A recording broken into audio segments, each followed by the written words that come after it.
Hello and hello, yeah, woo, man! It's been 1 week and I haven't done one of these shows and I'm already rusty. Hello, and welcome to Cincinnati Soccer Talk's latest FC Cincinnati watch along tonight as FC Cincinnati is playing Atlanta United down in Mercedes-Benz Stadium in Atlanta, Georgia. This is Brad Weigel. I'm excited to be with everybody tonight as we start to wrap up this 2020 season. Next week will be our last one of these for a while. So I'm glad we could spend some time with everybody here on the Sunday night. I'm joined by a couple special people tonight in our own little CST studio. So right now I'll introduce Brad Goff. What's going on, Coach? Doing all right. I'm excited to be back on one of these watch-alongs. I don't get to do them often on Wednesday nights because I'm podcasting right after. So, but it's a joy to be with you. Get to talk about the match as it happens. Mm-hmm. And then here we go. I'm gonna bring him in. He is late as always. Now everybody can see behind the curtain. This is par for the course, ladies and gentlemen. What you don't see behind our March to Match Day thing is, we're getting everything ready and boom, 8:59 Boston pops on and we're good to go. So I am pleased to welcome my March to Match Day sidekick, Boston Razzle Dazzle Brazzle. What's going on, man? Oh, not too much. Doing well. I see it. See, I didn't miss the game yet, so everything's fine. No, one of the cool things I've seen tonight, we got Omar Cummings taking over the Kevin role. Yeah, I just saw that. What happened? What happened to Kevin? No idea. Maybe our listeners can let us know. I just have the closed captions on. But cool. Well, I'm excited to have you and talk a little bit about the show. And then a special guest tonight, a really good friend of mine. We met, I guess it's been 5 years now, and you were, I guess, one of the original Knights of the Bailey. We have Bjorn. Welcome. Bjorn joining us. How's it going, man? How y'all doing? All right. So awesome. Yeah. So Bjorn, how as a non-CSTer, okay? So we got to cover this on a daily basis. How are you holding up? Are you ready for the season to be done? You wish it would go on for a couple more months? What's going on? How are you feeling? I just, like I was talking to you earlier, this is the first Cincinnati team I've ever really followed because I'm a transplant. And I know what the Cincinnati heartache is now.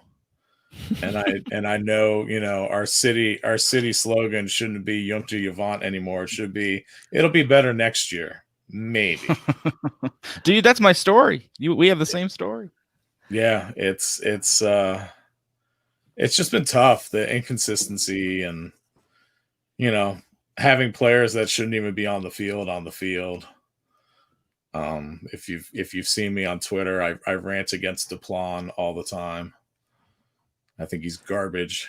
I haven't even looked at the starting 11 today, so I don't even know who's playing. Yeah, yet, so. we'll get into that right now. But before I head into that, I always kid with my brother-in-law because he's a massive Browns fan, and I said, man, I really feel like FC Cincinnati is more turning into the Browns because the Browns want to do well, they just suck. Okay, yeah. Versus like the Bengals, they don't care and they make the playoffs. It's they get paid the same no matter what.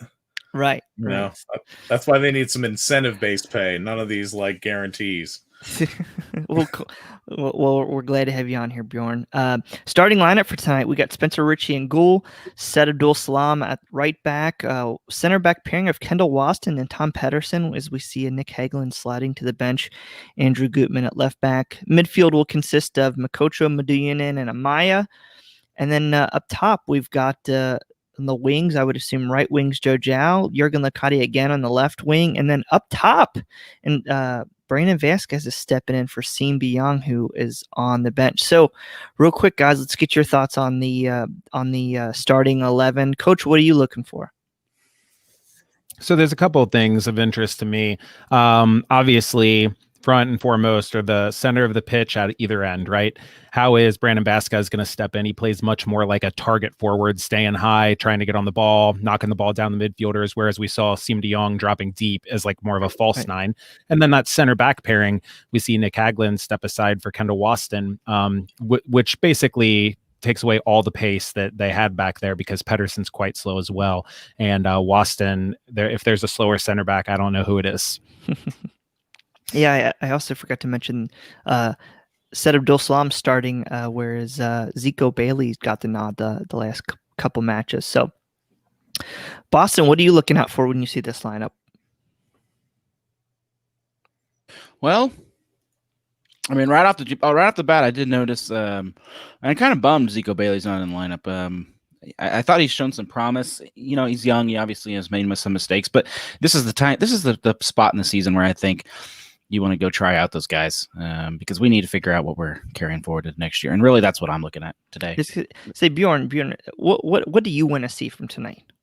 I like our midfield. I think that Makocho and Amaya have a lot of fire in them, and having Medunian in there as our, set piece taker. Most of the time he's good, and I'm hoping that he has it back. But I think we have a strong midfield, and as long as they don't get in trouble, for fouls, I think we should be okay. Well, I am watching on cable. I think Coach and Bjorn are streaming from the FC Cincinnati website. What are you doing, Boston? YouTube TV, and I'm always slightly delayed from you guys, so I'm interested to see if that's still the case. Okay, then. Well, before looks like on my TV, it looks like FC Cincinnati and the two teams are about ready to take a knee for Black Lives Matter. So let's get your guys' score predictions. What do you got, Coach? I'm going 1-0 FC Cincinnati. I think Atlanta United, with all the success they've had in the past, are just absolutely on the beach this season. They're ready to be done. And I think FC Cincinnati is still playing for a bit of pride. I think that some of these guys really want to not finish last. And Atlanta struggled. So I think that this is prime time spot for FC Cincinnati to pick up 3 points. Boston, what do you got? I'm going to go 1-1. I think that with Atlanta's problems, we might be able to swing a point here. And Bjorn, I think 2-1 us, and it'll be and they'll score on a corner. Yeah, I'm gonna kind of stupid will happen. I'm gonna kind of echo the 2-1 sentiment as well. I really am interested to see how Locadia is going to do on that left wing with an attack partner up there with Vasquez. So I think that just brings another dimension to the FC Cincinnati attack, or lack of. But I think it's maybe something how FC Cincinnati will want to play next year versus what we've kind of seen some of the patchwork lineups of late. So I'm really interested because I think we need 4 goals. Is that what the number was? 4 goals to avoid being the worst offensive team in history. Yeah, that was before last game's no goals. So yeah, we're really in a deficit now. All right. Well, if you guys have your thoughts and your predictions on the match, put them in the comment section. We should be live on Facebook, YouTube, and Periscope/Twitter. So get your comments, and we will get them up. We got Fly 89 1-1, 2 own goals. Woo! Tom Beaversdorf's got 2-0 FC Cincinnati early on. So, dude, look at this, rocking the Tampa Bay Rowdies koozie. Too bad. USL Easter Conference champion. I know, no championship game. I'm bummed. I broke it out and everything. What do you got tonight, Coach? I am drinking a John Lemon meringue milkshake IPA out of Streetside Brewery. That sounds horrible. It's not as there's not as much lemon as you'd think because it's a milkshake IPA. So it's really more like a little bit of bitter, a lot of sweetness, but the lemon is kind of understated. Okay. It's good. I just hear milkshake and beer, and those two just don't go hand in my brain. It's about the mouthfeel, Bradley. It's about the creamy mouthfeel in a beer. It gives you the milkshake IPA flavor. I've always tried to avoid the creamy mouthfeel. So, what do you got, Bjorn? I made a Manhattan. No, sorry, an old fashioned. I didn't have any vermouth, so I made an old fashioned with some Bullet bourbon. So in the FCC season ticket, tiny season ticket member glass. Yeah, that's to moderate your drinking so you make it through the whole game. That's why they did it that way. Well, yeah, I have a local beer for second half. So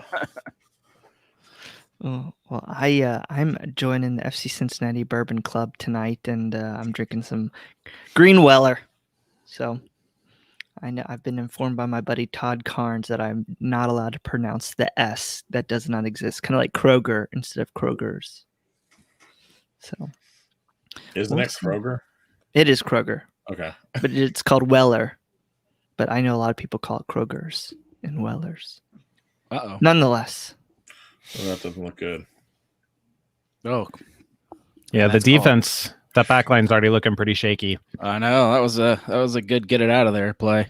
Yeah. Couple last ditch tackles, one by Pedersen before that. Just that lack of speed was so evident. That winger for Atlanta out there, Dom, I think it is not even fast. And he started 5 yards behind Pedersen and almost caught up. Yeah, on the Atlanta side tonight, they got Jurgen Dahm, no Ezekiel Barco. I think Marcelino Moreno is one of the new DPs, but definitely not. I would not call it a first choice lineup for Stephen Goss's side. Man, I did not know Edgar Castillo still plays. I thought he retired years ago.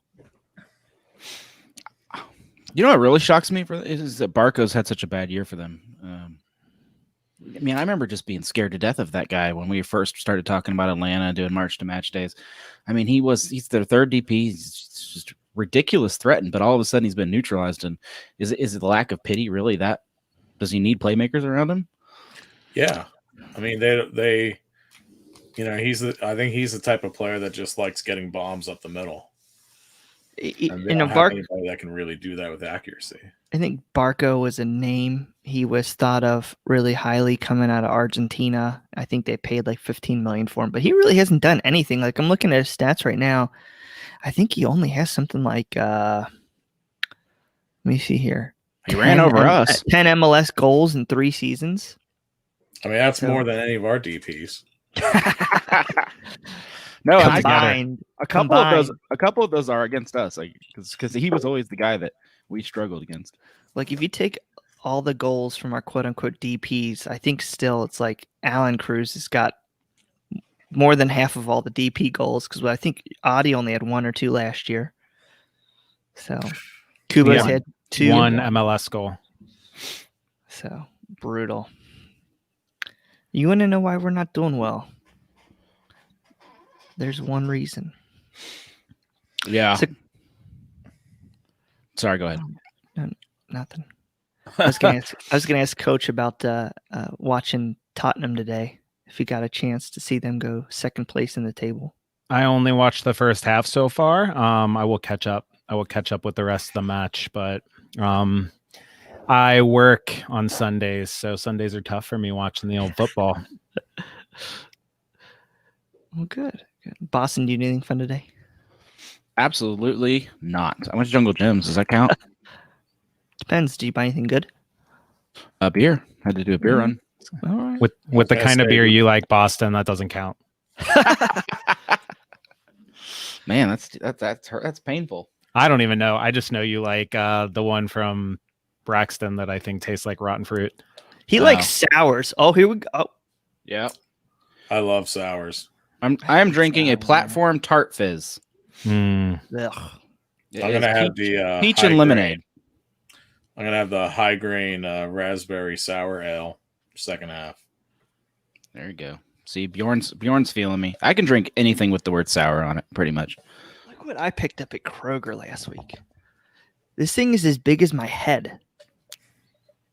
Ah, crap. But I really do like platform. Mm-hmm. I think they're out of what? Are they out of Columbus or Cleveland? But I like them. They're Dayton, I think. Maybe Columbus, but not Cleveland. I don't think. I think they're Dayton. I'm gonna check here. All Cleveland, right, well, Ohio. We're getting some Cleveland, bad Ohio. comments on our team. Real easy. Adam John, geez Louise. Ooh, There goes my prediction. yeah, that was too easy.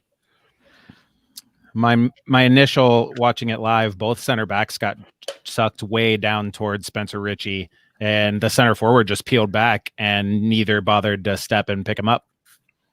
Yeah, I mean they gave him so much space, and then like Waston just almost got caught ball watching, and just a little bit of physicality from Adam John gave him 5 feet of space for their easy goal. Sheesh. No bueno. Not a good start to the guys in white tonight. Yep, Waston just totally lost them, totally got burnt. Yep. I don't know if that's rust, not playing for a while or what, but that was not good. I just hate when they go in this early, because the old FC Cincinnati, you would be like, oh, okay, we got plenty of time. But now it's like a state of mind discouragement. Just because I feel like I'm always clinging to whatever positivity I can get, the benefit to going 1-0 down early for a team like FC Cincinnati that hasn't scored in a while is now there's no pressure to try to like play tight and conserve the clean sheet and maybe get one to win 1-0. Now it's like you got to go score 2. So now they got to go for it. I'm surprised he didn't get called for that. Handball? No, he definitely hit his legs first. Yeah, he definitely hit his legs first.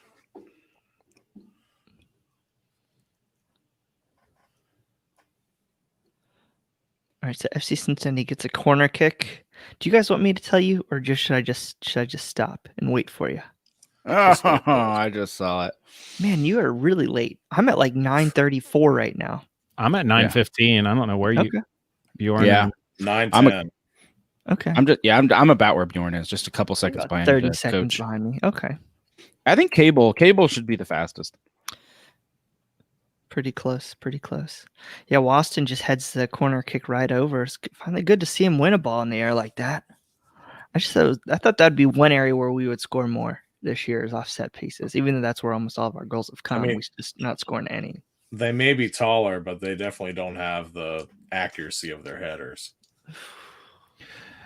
Waston has a pretty good history of scoring off of set pieces prior to getting to FC Cincinnati. So you would think that he would be able to do that, but seems like this is where goal scorers come to die. So nobody can score a goal for FC Cincinnati. It doesn't matter what your past says about you.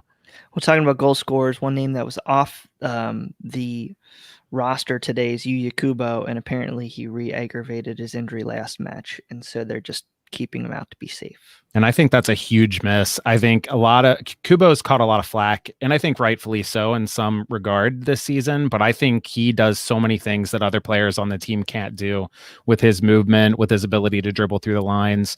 And I think every match that Kubo doesn't play, you just see the offense stagnate even more, which for an already struggling offense is not what you want to see.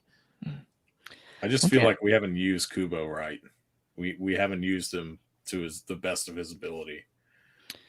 He's always been playing in a position that is not really his natural position. And I mean, he's made a lot of good plays, but it's just, he has no help. Heard that. Coach, what do you think? Because I don't know. I just feel like it should be better. I think that he was used well in the last match that he started and played 90 minutes. He played like a free winger role in the match where he hurt this hamstring, so he started out on the left wing, but he got licensed to kind of drop in, kind of go wherever. So it's like what you see De Jong do in a false 9, Kubo did from the wing. You saw him popping up in the midfield a lot. That lets him go find the game, find the space, because he operates really well in space. He's good at turning with the ball and running with it and things like that.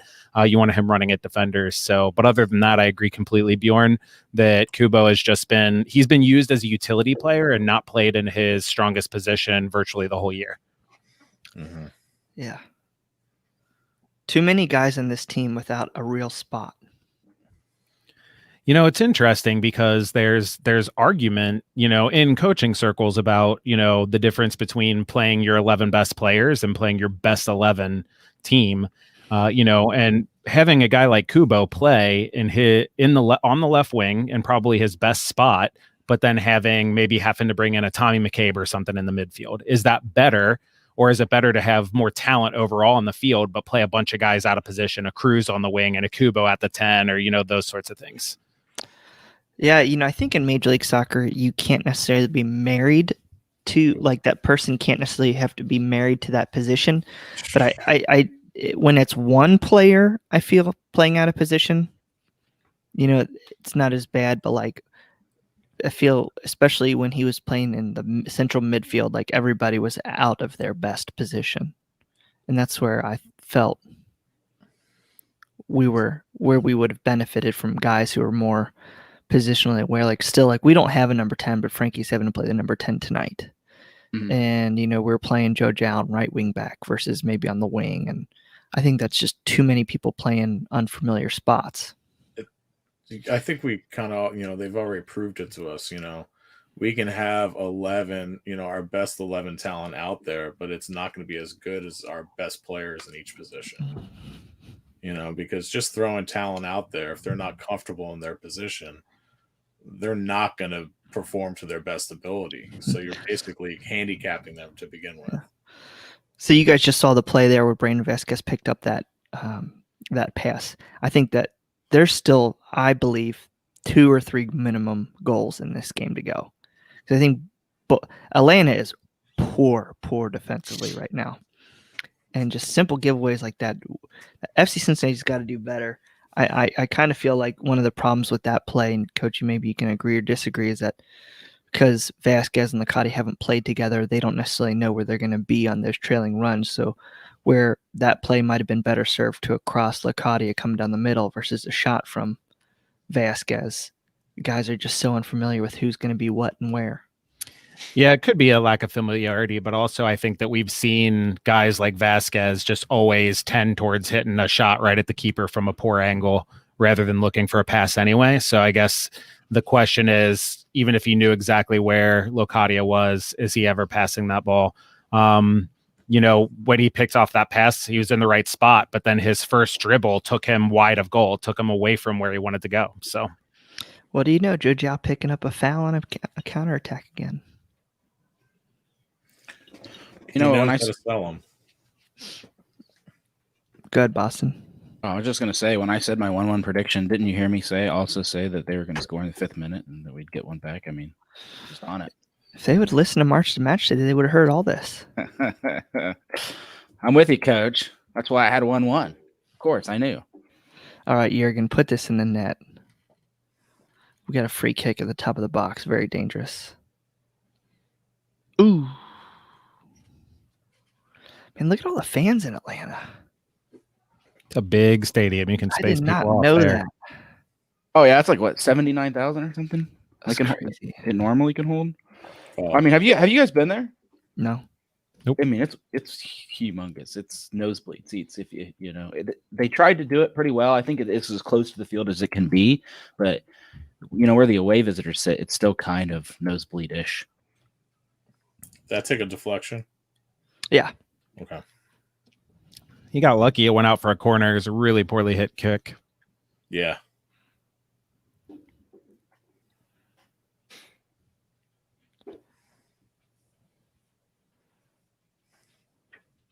And Atlanta United looking really shaky defending those set pieces. This is where I don't understand. Somebody needed to go up and put that guy on the ground right away. You foul in transition off a corner every time. It's a textbook. Like every coach will tell you every single time, got to foul that guy in transition.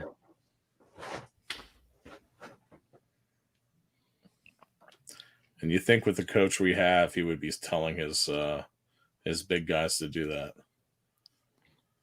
And he might be, it's tough when you have a bunch of players that you haven't really been around all that much, considering you got to think about, like, it seems like Stom's been around forever because he's been around since MLS is back. But if you think about how compressed the schedule is, it's really been like maybe half a season in total time. Oh. Not true. Didn't even think about it. I'm constantly fighting fans online because I'm a big proponent of how FC Cincinnati needs some stability. So I'm constantly talking about how we need to give these guys another year. But I think a lot of fans have that mentality where the season feels long. So it feels like, these people have been running things for a while, but they really haven't. I mean, we need to give Stom, as long as he doesn't mess up like all the rest of our coaches with other things off the field. we need to give him some time. I mean, he's our first coach, in MLS's back. He actually changed tactics after a poor showing. We never saw that before. I do sympathize, though, with our fans because this team is the worst offensive team we've ever seen in this league. Yeah. And for him to not be able to fix that, I've got serious questions. Like, I don't think that it's a slam dunk hire right now. I think that there's a lot more questions than certainties. Yes, he made a decent move going to the 5-3, whatever, 5-4-1, whatever it is. But I haven't seen that big change that needs to be offensively outside of basically swapping a whole roster. In Major League Soccer, you can't necessarily do that like USL days. So I'm definitely worried having Jaap Stam, or I definitely don't have the confidence in Jaap Stam heading into next season. I don't think we need to get rid of him, but I don't. Yeah, I'm not here to tell you that you should believe wholeheartedly in Stam and say, he is absolutely the guy for the job. But there is a difference between solving your inability to score and solving your inability to create chances. We have not seen this team, like when they were playing in that 5-back, they just weren't creating anything, and it was hard to watch. We're seeing the team create chances now. They're still just not putting them in. And Stam does share some of that blame, but you can only do so much as a coach. You put your players in a position to succeed, and you have to, first of all, he's playing with the roster that he has, which is probably not what he wants. Second of all, they are creating chances, and then the guys aren't scoring. So it's like, what do you want him to do beyond that? Yeah, that's where I'm at. I don't think it's a Stam problem. I think it's a ball and net problem. Yeah, it's a roster problem. Seen Young hitting field goals from 5 yards out. Mm-hmm. It's a problem that he needs to solve, sooner than later. But we have a very long off season, and I think that's a good thing for us. Keep some stability. If we actually go into next season with this head coach and this GM, it's the first stable season off season we will have had in a long time. So, yeah, well, we have to make it past the first preseason game to be the most successful one. Clay and I have been going back and forth a lot on Slack in terms of Stam and Clay here in the comments saying his team has never won a game after conceding first. That's a problem. I would agree that's a problem. Also, not sure it's his problem. I mean, some of it, he's the coach. He has to share some of every problem there is. But go back and look at how many chances they've created after conceding first. Go and look back at adjustments he's made after halftime and things like that, and how they've helped and how they haven't. That's when you start to see what he has done and what he's been unable to do. Not just they haven't scored or haven't been able to get points, because some of that might not be all on him. I see that green board back there over your shoulder, Coach. I don't think I've ever noticed that before. What we got to do is you got to start drawing up plays for us. Right. I'm getting used to like these producer things over here, man. Watch out. I think it's on Velcro. I could pull it off and diagram something for you right now. Just draw a goal with a circle and then an arrow. Put it here. You're going to put some trick plays on there, right? Yeah. You guys trick think plays. So we see Said Abdul Salam playing. You think that has this is purely speculation, but Matthew Duplan's on the bench. You think that says anything about his status coming back for next year? Oh, I think it says a lot. I think he's done. I mean, that's just my 2 cents. He better be done. I mean, it's hard to say what his contract situation is. That's what none of us really know. But I'd be really surprised. Like, it seems like he's fallen out of favor hard. He played every game, the first season in MLS, and he's played a lot of the games in the second season. And quite frankly, we've been not the greatest. So I think he bears so much weight. He bears more weight than our coach even, because he's been there for both seasons and it's done terrible. Claire, I disagree with the premise there, because if the question is who are you most looking forward to jettisoning in the offseason, I think he's got a shout to be the answer. He's the number one answer for 90 points. Yeah, Clay brings up a good point. I don't know if whatever you say, coach speak or not, but he said he's already made his decisions for next season already when it comes to his player evaluations. But I still think it says something that he's not. I think that basically means he's gone. Hopefully, if he knows he's not sticking with the guy, then why bother giving him minutes? I mean, that's the whole point of bringing a guy like Zico Bailey in, because. Well, I mean, why even put him on the 18? Yeah, that I don't know. Well, I mean, if he's leaving somebody else off the 18, you can make that argument. But are there enough healthy players at FC Cincinnati to even leave a guy like Duplan out of the 18? Yeah. I don't think there are. Were there any omissions? I don't think so. No, we've seen weeks where they've had Kubo. like 3 keepers, and we know, okay, they're pretty knocked up, but I didn't notice anything crazy this time. Yeah, I can't think of any player that's not out there other than having another goalkeeper on the bench instead of just one. I don't know of any players that have been left out. We have the Courtesy McLaughlin sub. Oh, and I guess that's not totally true. We're not seeing Ndam is not on the bench. That's a big snub. Who would you rather tell you be what, on the bench game right now? Bjorn, who would you rather see in the 18, Duplan or Ndam? I mean, I'd rather see Ndam than Duplan, but because I honestly think that the majority of the goals against us when he's on the field are his fault. Oh my goodness. Oh my goodness. If I'd have known I was signing up for a Duplan hate session, might have been on sooner. Wait till you see this coach. You'll be screaming for Ndam. Oh yeah, that's a good point. Somebody said he's rumored on a 4-year deal. Yeah, no, we just don't know.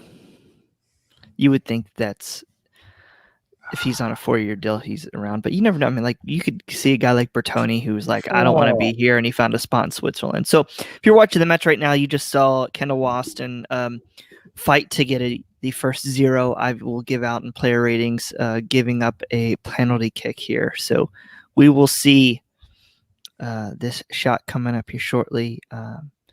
Spencer Ritchie is lining up in goal. I don't know who's taking the shot, but not good. Kendall Waston. No, there goes all of our. He hasn't scored yet. He hasn't scored yet. That's right. Spencer Ritchie's getting a talking to. Yeah. That was really, really poor defending. Waston, you saw him get in tight, get flat-footed, and then just hang a leg out. He didn't even try to move his feet to stay with the attacker. Just trash, just garbage defending. The attacker didn't make a move, didn't fake a shot, didn't do anything, just tried to cut it across his body, which we tell all our 12-year-olds not to do. Never cut the ball across your body. It's too easy to get stuck. Well, goal goes in. I think it was Marcelino who scored it. 2-0 Atlanta in the 23rd or 24th minute. Well, so much for my prediction. I will say I am on Team Clay Winstead now. If Stom chose to start Waston, just because there was no other mitigating circumstances, which we won't know, whether Hagelin was sore, whether, whatever else. But if he chose to start Waston after what we've seen out of Hagelin and what we've seen out of Waston before that, then, maybe he's not the guy for the job. It looks Did like Hagelin pick up a knock. we can't hear the broadcast, but it sounds like they said something about Nick Hagelin needing a rest or getting a rest. So yeah, and Vanderwerf's on the bench too. That's a good pass, Frankie. It's really tough to see. I hope that this team, FC Cincinnati, just absolutely just opens up and goes for broke. But it's hard to see a team who hasn't scored in forever coming back from 2 goals down. It's just like FC Cincinnati doesn't practice passing patterns, and especially in the offensive third. They have no idea where their teammate is supposed to be. You're going to see it here in 10 seconds. The interchange between Zhao and Abdul Salam is just sad. They have no idea where who's going to be. Yeah, and I actually have an instructional video coming out on CST's YouTube page if Subs gets around to editing it about that exact thing, about the passing patterns, just the basic Dutch passing patterns that coaches teach in practice, how they teach them, and then how those translate to the game. So hopefully Subs gets that out and we can have a look, and so we can see exactly what FC Cincinnati's not doing. If he wasn't too busy doing them Bengals podcast, he'd have that out by now. Jeez. Come on, Subs. What a waste of time, a Bengals podcast. Yeah. They look good today. It was a glutton for punishment, I'll tell you what. Not good. Not good. This is where you kind of want to see Stom, just absolutely humiliate somebody like Waston by just yanking him like right now. And I don't mean like nothing against Kendall Waston as a person or nothing like that. Not that I want coaches to humiliate people, but sometimes you can send a message to your team. Like, look, guys, I don't care what our record is. I don't care how few goals we've scored and how many we've given up. Your job when you're out there is to score a goal and to keep the other team from scoring. And the minute you're not doing your job, I don't care if the score is 8-0 to them or 8-0 to us. The moment you're not doing your job, you're sitting down with me. What he needs to do is pull a Lou Piniella and throw first base into right field. If anybody got that. None of you guys got that. I love that reference. I'm totally on board. I want to see Stom just go and just like 2-foot the fourth official, just 2-foot tackle, and just be like, just walk into the locker room. I don't even know who the fourth official is. I'm so be like sorry. Jose and just walk down the alley before half's even over. Injury in Atlanta. Player down. Given the substitution signal. They're time wasting with their 2-goal lead. Man, I was really hopeful coming into this match, thinking we were going to have a shot. One of the few matches this year where we're more equal on talent than outmanned, and this is just disappointing. I mean, Adam John having his way with our back line, not good. Very disheartening. I agree 100%. I don't like the move to bring in Abdul Salam for Bailey. Bailey's been playing well. I mean, he got torched before getting pulled last match on 2 different runs, and that goal was partially his fault. But other than that, like, he's really young and he needs minutes. What better time to get him minutes now than now? And then pairing Abdul Salam on that side with Kendall Waston. I don't think those two have played together yet. Or if they have, probably it's been one match. The first match of the year. Remember when we got torched? But even then, Waston was probably at left center back with Abdul Salam on the right and Vanderwerf on the right, correct? I don't know. I mean, I'd have to go back and look at the exact lineups, but having those two right next to each other, I don't think it's happened. Because even when Abdul Salam played before, we were still playing 3 center backs with Waston in the center. Been a while.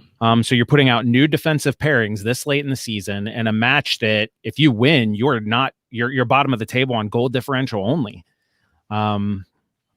It baffles me. I don't know. And just seeing how John moved, just lost Waston so easily for that goal, the first goal, and then just the second goal, the penalty. It's just been not a good 30 minutes for the captain.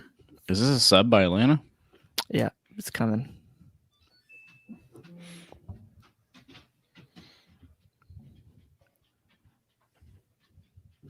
Boston's going to wish he just stuck playing computer games tonight. Well, no, right? Instead of doing this. Yeah. Pick those acorns and sell them for your squirrel huts or whatever you do. No, I painfully watch these games. I mean, it's part of being a fan, right? I mean, it's still, what's crazy is even though I think we're going to lose when I turn the TV on, it still is enjoyable to watch my team play soccer and know that this isn't forever. Like, I really don't think, as pessimistic as Cincinnati fans are, as we all are, I don't see us staying at the bottom forever. I think it's going to be a rough couple years. It could even be another rough year, but we're going to dig out of this. Oh man, I said Stom should go 2-foot the fourth official, and it's a lady. I feel really bad now. Hey, equal rights. She chose to be there. Not here for it. So let's talk about what we can as 4 guys sitting here watching our team lose brutally. What can we watch for to gain any sense of progress? I think you're going to look for any sort of offensive change that creates more opportunities, whether we start seeing Frankie play up a lot higher during the run of play. If we can see any sort of link up between Vasquez and Locadia, would be something that maybe bodes well for the beginning of next year, those sorts of things, right? Less passing the ball around the back. The next time I see Medunjanin drop deep, put his foot on top of the ball and look, and then roll it forward and look, and roll it forward and look, just looking for some long ball to launch down the field, will just be, the time that I'm saying, come on, we've done this before. Let's see if we can move forward and see something different.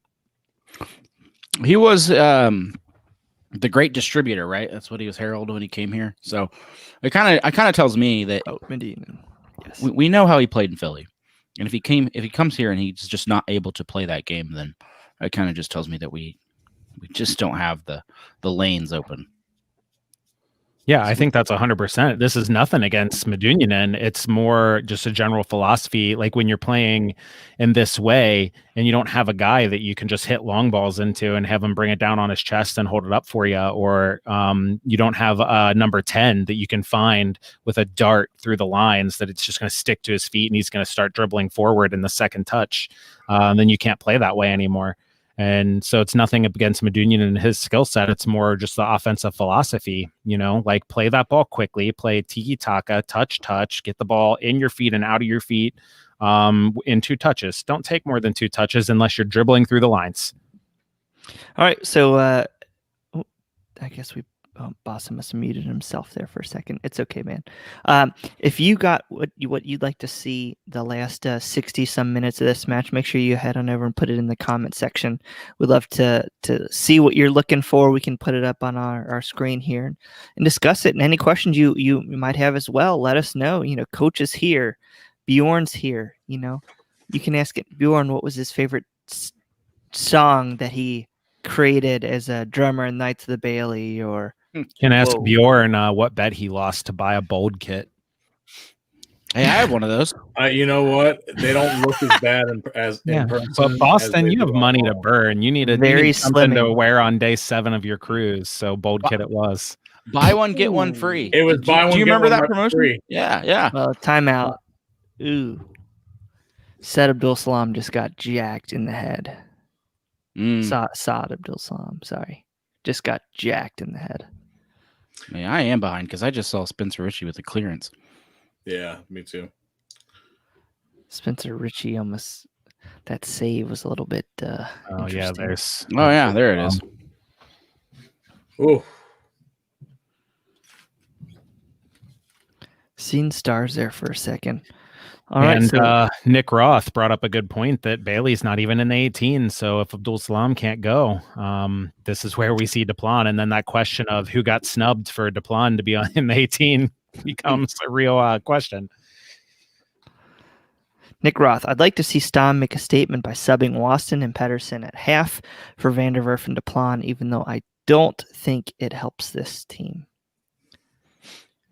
I like it. Again, any sort of statement that tells the team, when I was on that coach's corner, Stam said, you have to hold yourself accountable. You have to hold yourself to a higher standard. And he made it seem like he's not content just being okay.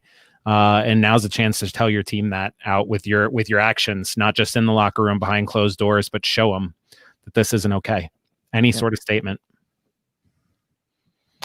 It's interesting comment for sure, Nick. I'm not really sure I take off Pedersen. I really don't think he does anything too bad. He doesn't do anything tremendous, but it's just not good. Yeah, Pedersen hasn't made a mistake yet that I've seen. He hasn't had any turnovers. He hasn't lost a mark. He hasn't lost a runner. He's not Joe Zhao, whose only offensive threat is dribbling at anybody. God, makes me so mad. Hit a freaking pass. Hit a pass, Joe. Your brother's probably very offended at that comment. Hit a pass. All he does is take on people and get fouled. He needs to hit a pass. Yeah, but that one time he jukes a guy and runs around him, it's really cool. It looks cool. Like, I remember when I first learned the Z button move on FIFA in 1996 on Sega. This isn't it. You got to move the ball quickly. Yeah, even his ability to run at defenders and get by them would be enhanced tenfold if he could also play 1-2 passes. Because right now, players can sag off him a couple yards because they know all he can do is play a negative pass or a square ball or try to run by them. He's not going to create at all with any sort of dynamic combination play. It's just so bad. It's part of why I think him as a right back could actually be a legit thing if it came to that, is because he doesn't play like a typical winger would play in terms of his ability to pass or cross or shoot. Really, all he can do is run with the ball.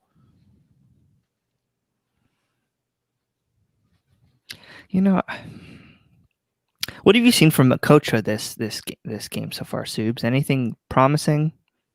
Subs is in here, man. Or Subs coach, sorry. Oh man, no. If you were saying Subs, you were confusing Boston and Subs, right? Not me and Subs. I mean, he's playing quickly in terms of getting the ball in and out of his feet. That's kind of what he does. But I also think like something about his play and his tracking, he has like a lack of energy for me today. There's a couple times that I've seen him tracking defenders where it just kind of seems that he's jogging or running half speed. And I don't know if he's worn down. He didn't play a lot of minutes prior to getting here. Or if he's frustrated at the 2-0 scoreline. I don't know.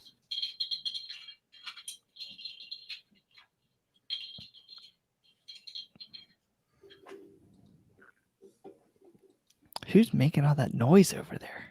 See, that's why I mute when I'm not talking. So then you don't yell at me for munching on my hot nuts. Dude, yeah, we're doing March to Match Day the other day. All of a sudden, like Boston just taking chips, just.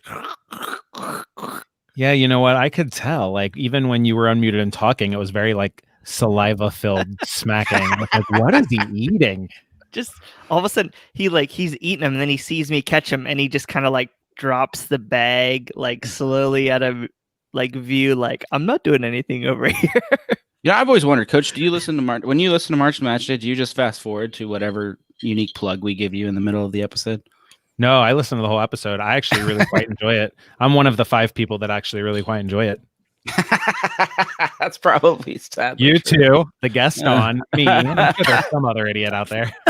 I love doing that show, but man, it has such a short shelf life because you have to listen to it before the match, and then there's not much point after the match. So that's what I love about it. I don't have time to watch a ton of MLS matches, so getting that insight into the opposition, I think, is really valuable to kind of have an idea of what's to come. I feel like somebody's just rolling bottles somewhere. It's my cat. Sorry. Okay. It's no worries. Yeah. I didn't know if somebody hit it really hard last night on adult Halloween, and somebody's spouse is just taking all the empty beer bottles out to the street.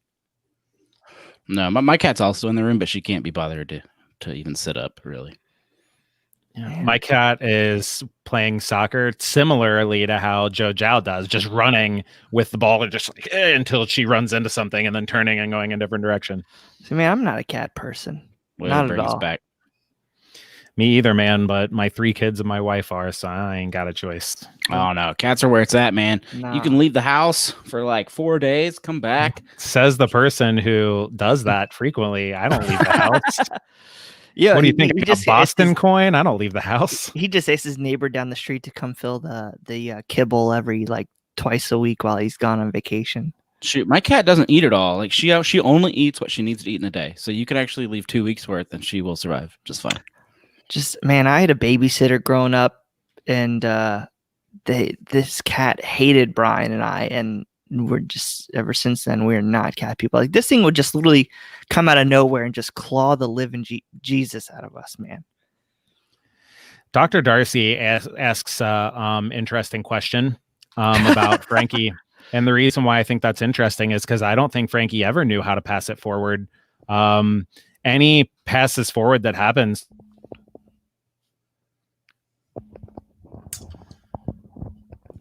I don't know why. I can't hear Coach. Did we? Oh, he muted himself. Oh, sorry. I must have clicked the button accidentally. Sounds like it's my What I head. was saying is he never hits a dynamic line splitting pass or a ball to the wing. He's always simply playing simple square balls, playing negative. The only thing he does good going forward is dribbling through the lines, but then typically he gets there, cuts it back, and plays it square. So about 10, 15 minutes ago, I said, nice pass, Frankie, because he switched fields of play. He hit a long diagonal ball, switched the field of play, and helped spur the FC Cincinnati attack. Like, he needs to do that more. And I don't know if it's his ability, because like the pass he hit there was great, or is it he doesn't know if somebody's going to be there to look for that pass, because he's in the midfield, and the way FC Cincinnati gets the ball with possession, he barely has any time to make a decision. So I missed that Frankie we had tactical early thing? in the season, where he was taking shots, getting up forward, taking shots. I mean, he did it like 2 games. I think what Yeah, you're but describing, Brad, is like shuttling. He does a really good job of shuttling the ball from one side of the field to the other, whether it's long passes or short passes, that he can do. I think he is reluctant to take a chance. So when it comes to fitting a ball into a tight window, he doesn't want to try. It's not that he can't do it. I think that if he went out and I think if Stom gave him some sort of thing, like you need to try to hit 10 through balls today. And if you don't, you're going to run 5 full field suicides for every one short of 10 you are. Maybe we'll see him try to do it. I don't know. He never tries to split lines with passes.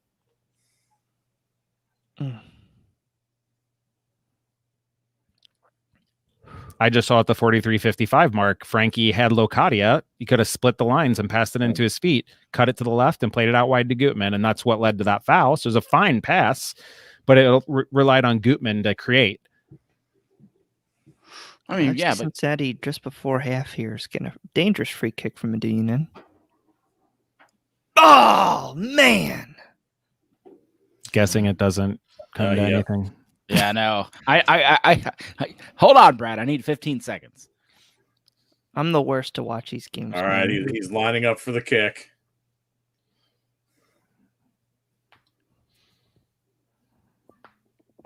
All 3 of us will be like, "Oh man!" Here in a second. Oh man! Yeah, there it is. I was hoping that FCC scored, and maybe Brad just put a bet on Atlanta +2, and that's why he was upset. Yeah, that's very possible. I get it to be Atlanta -2. I would expect Brad to bet against his own team. Dude, you and Brad have had 3 bad ones against me tonight. Both times it's when I'm mid-swallow with bourbon. Yeah, no, man. I only bet on the ponies. That's it. I've bet on ponies at your house. There's a website. There's a website I like to play around with called Cent Sports, and they give you a dime to start, and it's like it's real money, but you can't take money out until you get to $5. And anytime you get to 0, you can refresh, and it gives you another dime. Nice, and it's kind of fun. I'm up to not gonna brag, but I'm up to like $1.70. Do you ever? The same. Do you ever get to 5? Is it possible? It is possible. I haven't yet, but mostly because I like to bet a lot. Like I'll bet a lot of NFL and MLS. Betting MLS is like, it's a joke. It's the worst. You should never do that. This sounds like it's the gambler's version of HQ, where you can win like a little bit of money every night, but it's never enough to actually like pull your money out of it. That's exactly what it is. And it's still fun. HQ was great when no one knew about it. Right. Yeah, dude, me and my buddies used to always play that. All right, so we got about a minute and a half here. I think a fairly uneventful FC Cincinnati side of the ball. I'd be interested to see with that Vasquez pseudo breakaway, and then that header. I'd be interested to see what the XG is. Right. Just again, the idea of whether the team isn't scoring or whether, that combination play that I just saw, I'm sure, Brad, you saw it like a minute and a half ago, Makocho to Vasquez, and then he tried to one-touch it to, I think, Abdul Salam. No, it wasn't Abdul Salam. To Amaya, maybe, and just totally blew it. It was a really good combination play. Oh, it was Zhao. It went from Makocho to Vasquez, and it was supposed to go to Zhao, and Vasquez just put it right to the defender. Mm-hmm. Like, Stom can't fix that. Oh, Frankie and I having some words with the ref.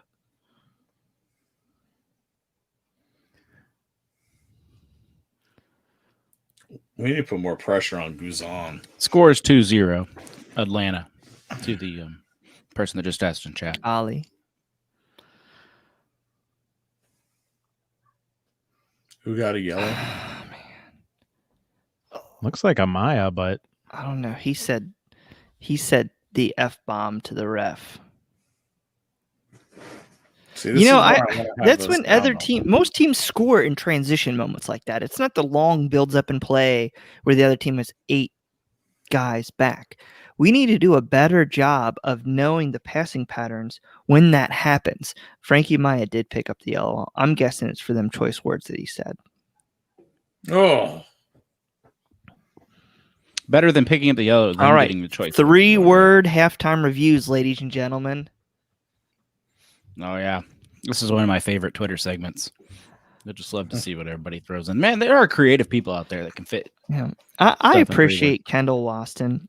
I really do. Like I think Vancouver people, they were having issues with his attitude before he left, but I think he's been nothing but class since he's been here in a very, very tough time. But that being said, I'm ready for him to go bye-bye. He served me a beer once at where was that? What's the waffle place? The Belgian Taste waffle of Belgium? place. Yeah, Taste of Belgium. I went to this FCC event where Kendall Waston was the bartender at Taste of Belgium, and he would give you your beers. Sounds like a good next job for him. Maybe next year. good thing he didn't have to move to the end of the bar to hand it to you, because he might have just fallen over and let you score a goal. Or whatever. He probably would have tried to do one of those fancy bar slides with the cup down the bar, but then halfway down the bar it just goes falls or he would over. have just thrown it right at you. He did try to trip me, I guess. Taken out of He's just trying to trip you.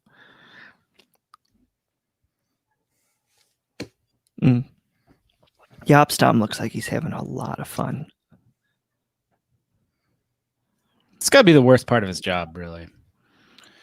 And I that don't know. coach's corner, him and Nykamp were telling a story about how when he coached for Pexwola, how one time he smashed a mirror with his hand in the locker room and cut his hand up because he was so mad at the team. And I'm just like, I wonder, he's got to be so angry.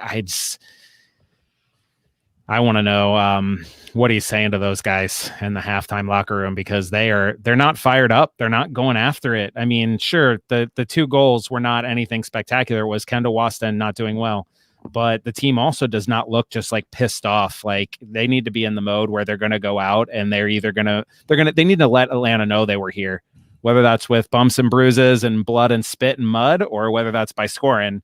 They got to let them know that they've been here. Yeah, Dr. Darcy, it's his body language, Stom's body language.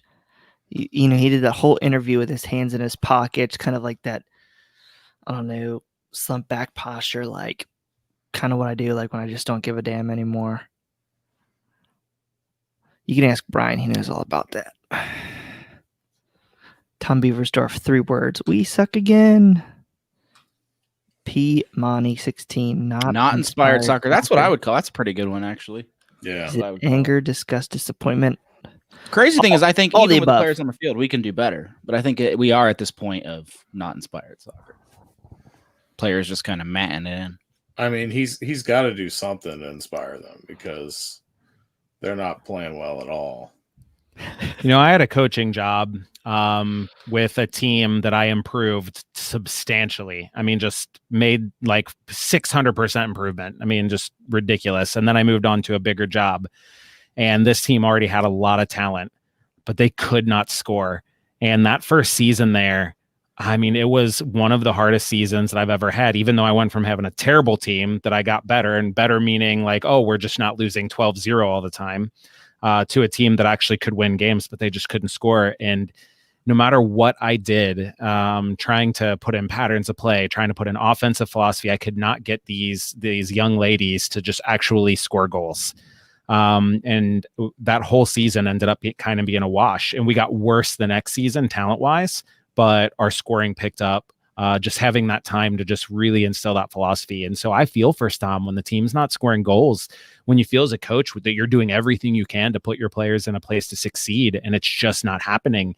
Somebody asked, is it anger, disgust, disappointment, Fly 89? I think some of it's just helplessness as a coach, you know? He's got to be watching some of the patterns of play, like that one I picked on where Makocho pinged it into Vasquez, who opened his hips and had an easy one touch to Zhao, and the team would have been off and running, and Vasquez just hit it right to the defender. It's like you look at that as a coach, and you're just like, what can I do? And I don't know. It's a tough answer. And he's not blameless because we're not seeing a ton of pattern play. We're not seeing a ton of offensive philosophy. But I feel for the guy. I really do. He does not like to lose. And this team is struggling mightily. Yeah. At some point, you just don't have any answers anymore. No excuses. It is what it is. And I kind of feel like it's probably where he's at right now. And, does he feel like it can turn around in a season, or does he, after this, look for other opportunities himself? So that's something he'll probably have to answer. Yeah.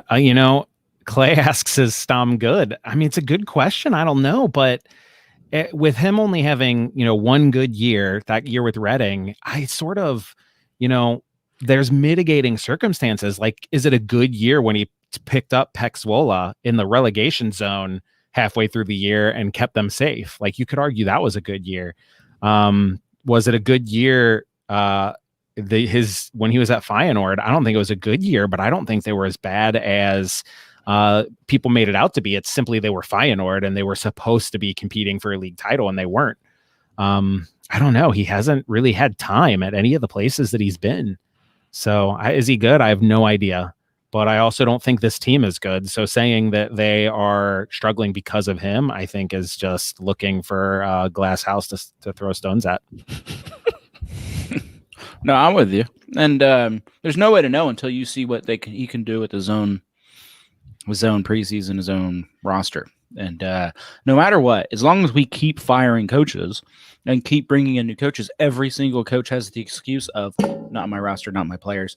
And then at that point, you just have to find a coach that just happens into a season that he can manage with FC Cincinnati. And that's only going to happen if we have a player base that the old coach could have worked with anyway. I go back to the roster build still. And, Gary Smith and Nashville, they're not great, but they made the playoffs. They're going to do well. I think they probably hit their ceiling. I think their ceiling is, what they had. And honestly, I don't think that they've got a tremendous talent that they can springboard even further.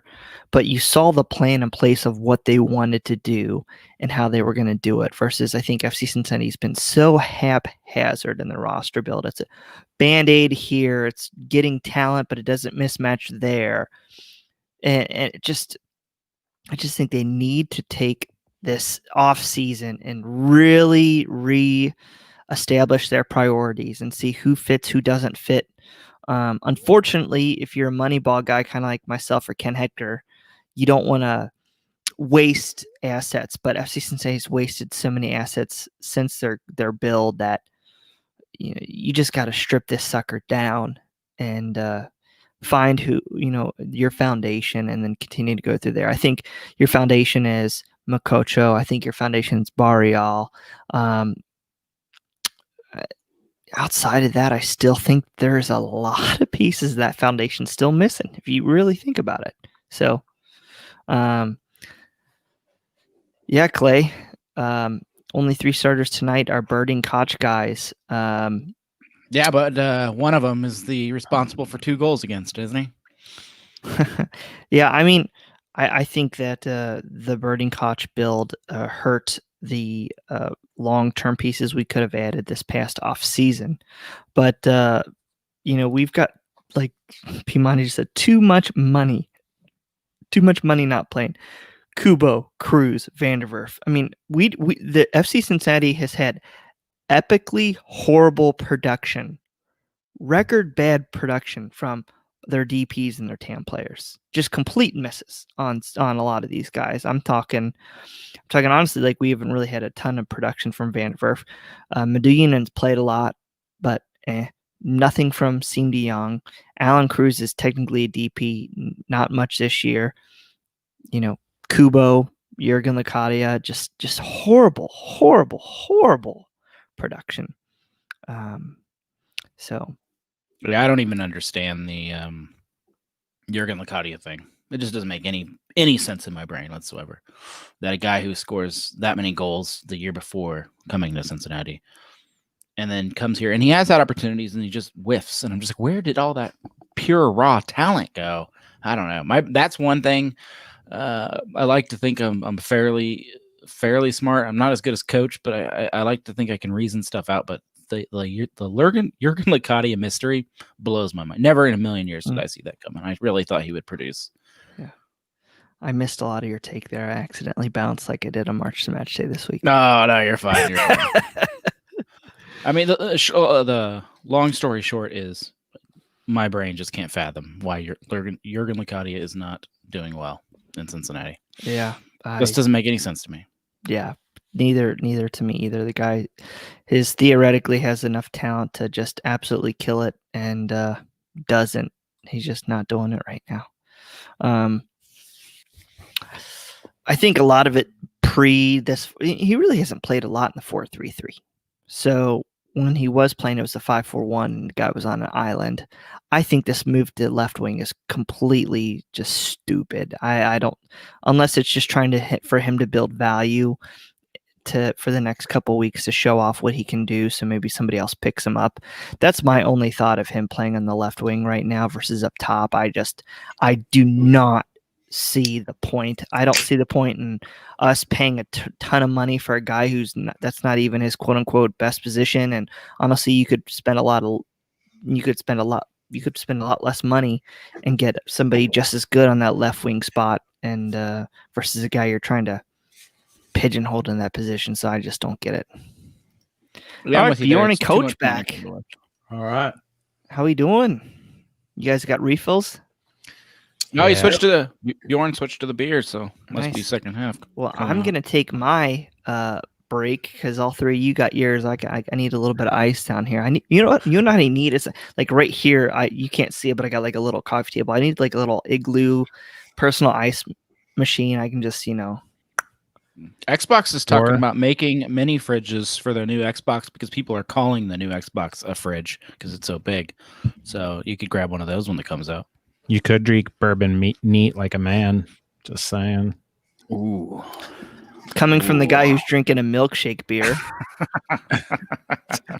Okay. You're right. You got me there. All right. I'll be right back. Hey, that's the first one he fired back, and it landed. Yeah, finally.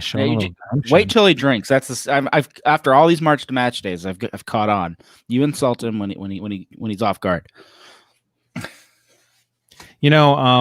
Coming out of the interviews that we've heard with Nykamp lately, he seems to think like there's going to be enough roster flexibility this year, and I get that he's always going to say like, we're going to be competitive because he doesn't want to say now that in 2021, we're not going to be competitive. So you can't really take that at face value, but him saying there's roster flexibility. I mean, he has the chance right now to lower that bar in terms of signings and say, we're going to we might be able to bring in a piece or two, but we're going to have to make these guys better. Instead, he's saying, we think we have the roster flexibility to go out and get done what we need to get done.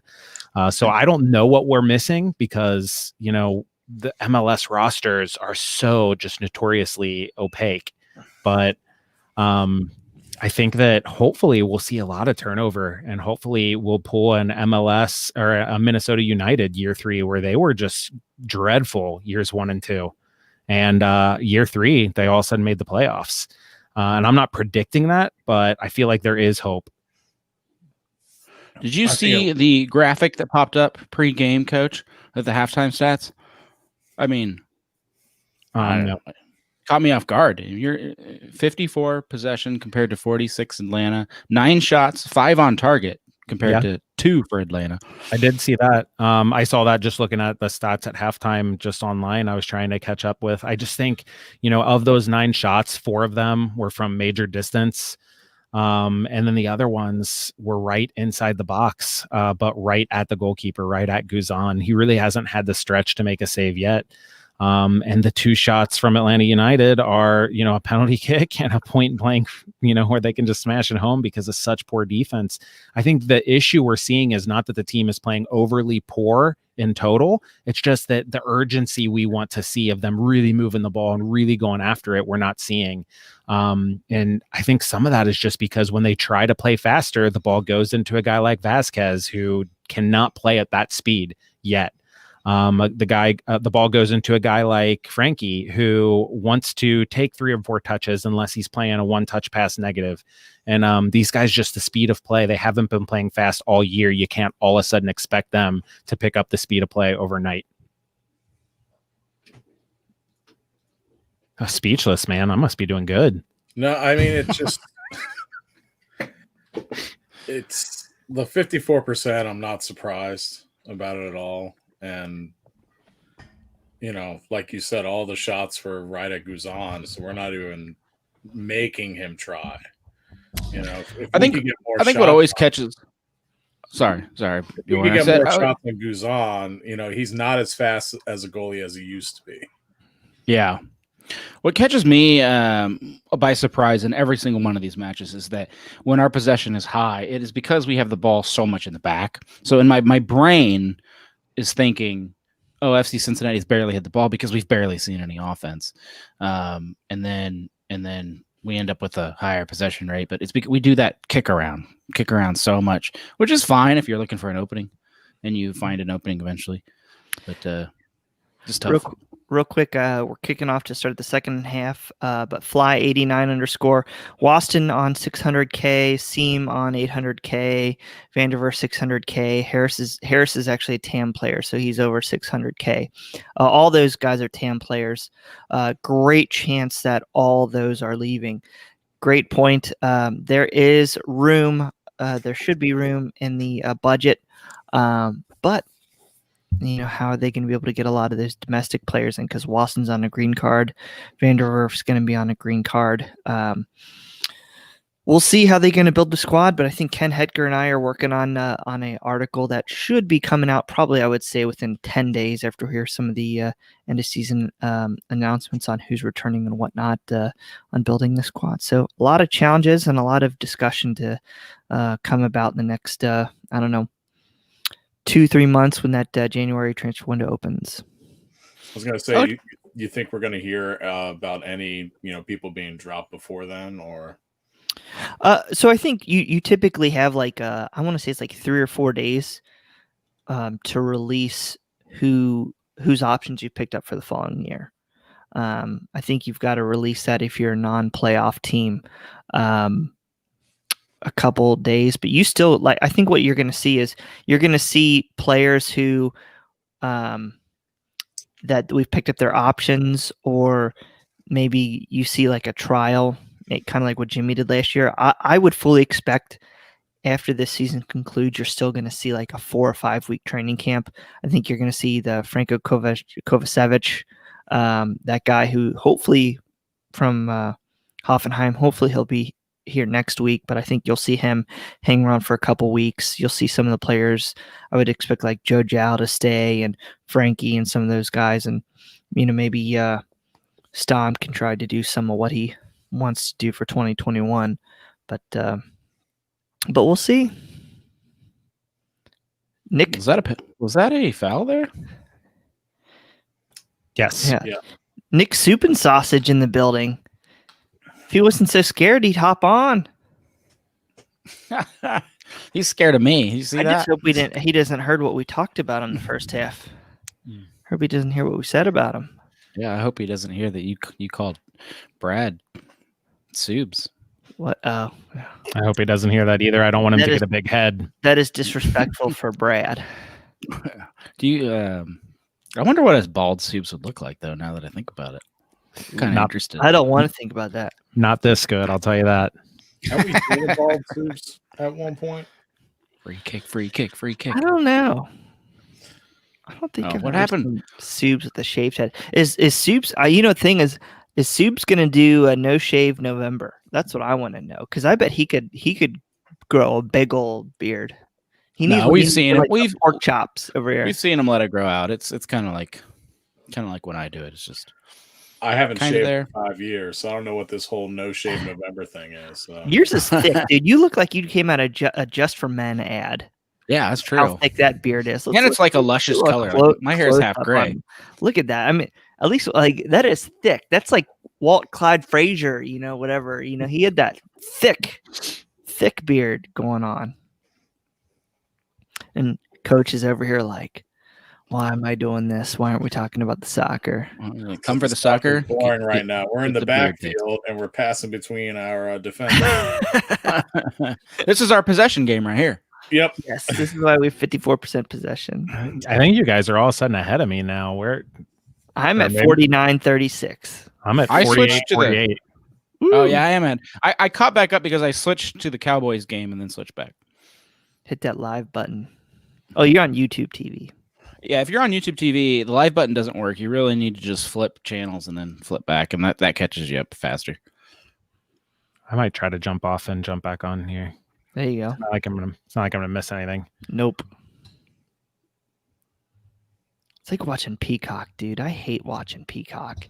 It's not. Peacock's bad. Oh, it's bad. But like, I follow all the Brit. Like, I follow a lot of the British journalists for Spurs, and Peacock is like 4 minutes behind theirs. So like, I knew the other guy. I knew Brighton scored and VAR approved it.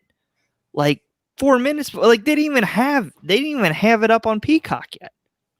That's a common problem with a lot of streaming sites. Even YouTube Stupid. TV is a little bit behind. But Like it wasn't as I get bad a on minute. NBC Sports. Yeah. No, it wasn't like that. It was not that dramatic of a delay when it was NBC Gold, right? Is that what it was? And then in NBCSN when we stream it, but like Peacock is so far behind. It's not even close. The whole app is slow. You click on, browse, and it takes a minute and a half to load your options.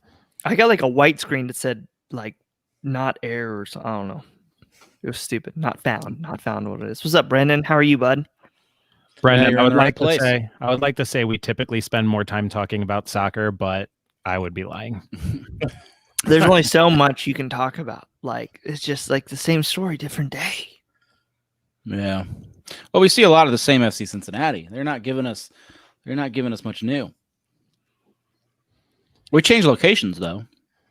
Man, I just think over and over, watch how many touches. If you see the FC Cincinnati player turn, like take a snapshot in your brain and think how many passing options there were that they chose not to take before they, get fouled or get dispossessed or take another touch and those windows close.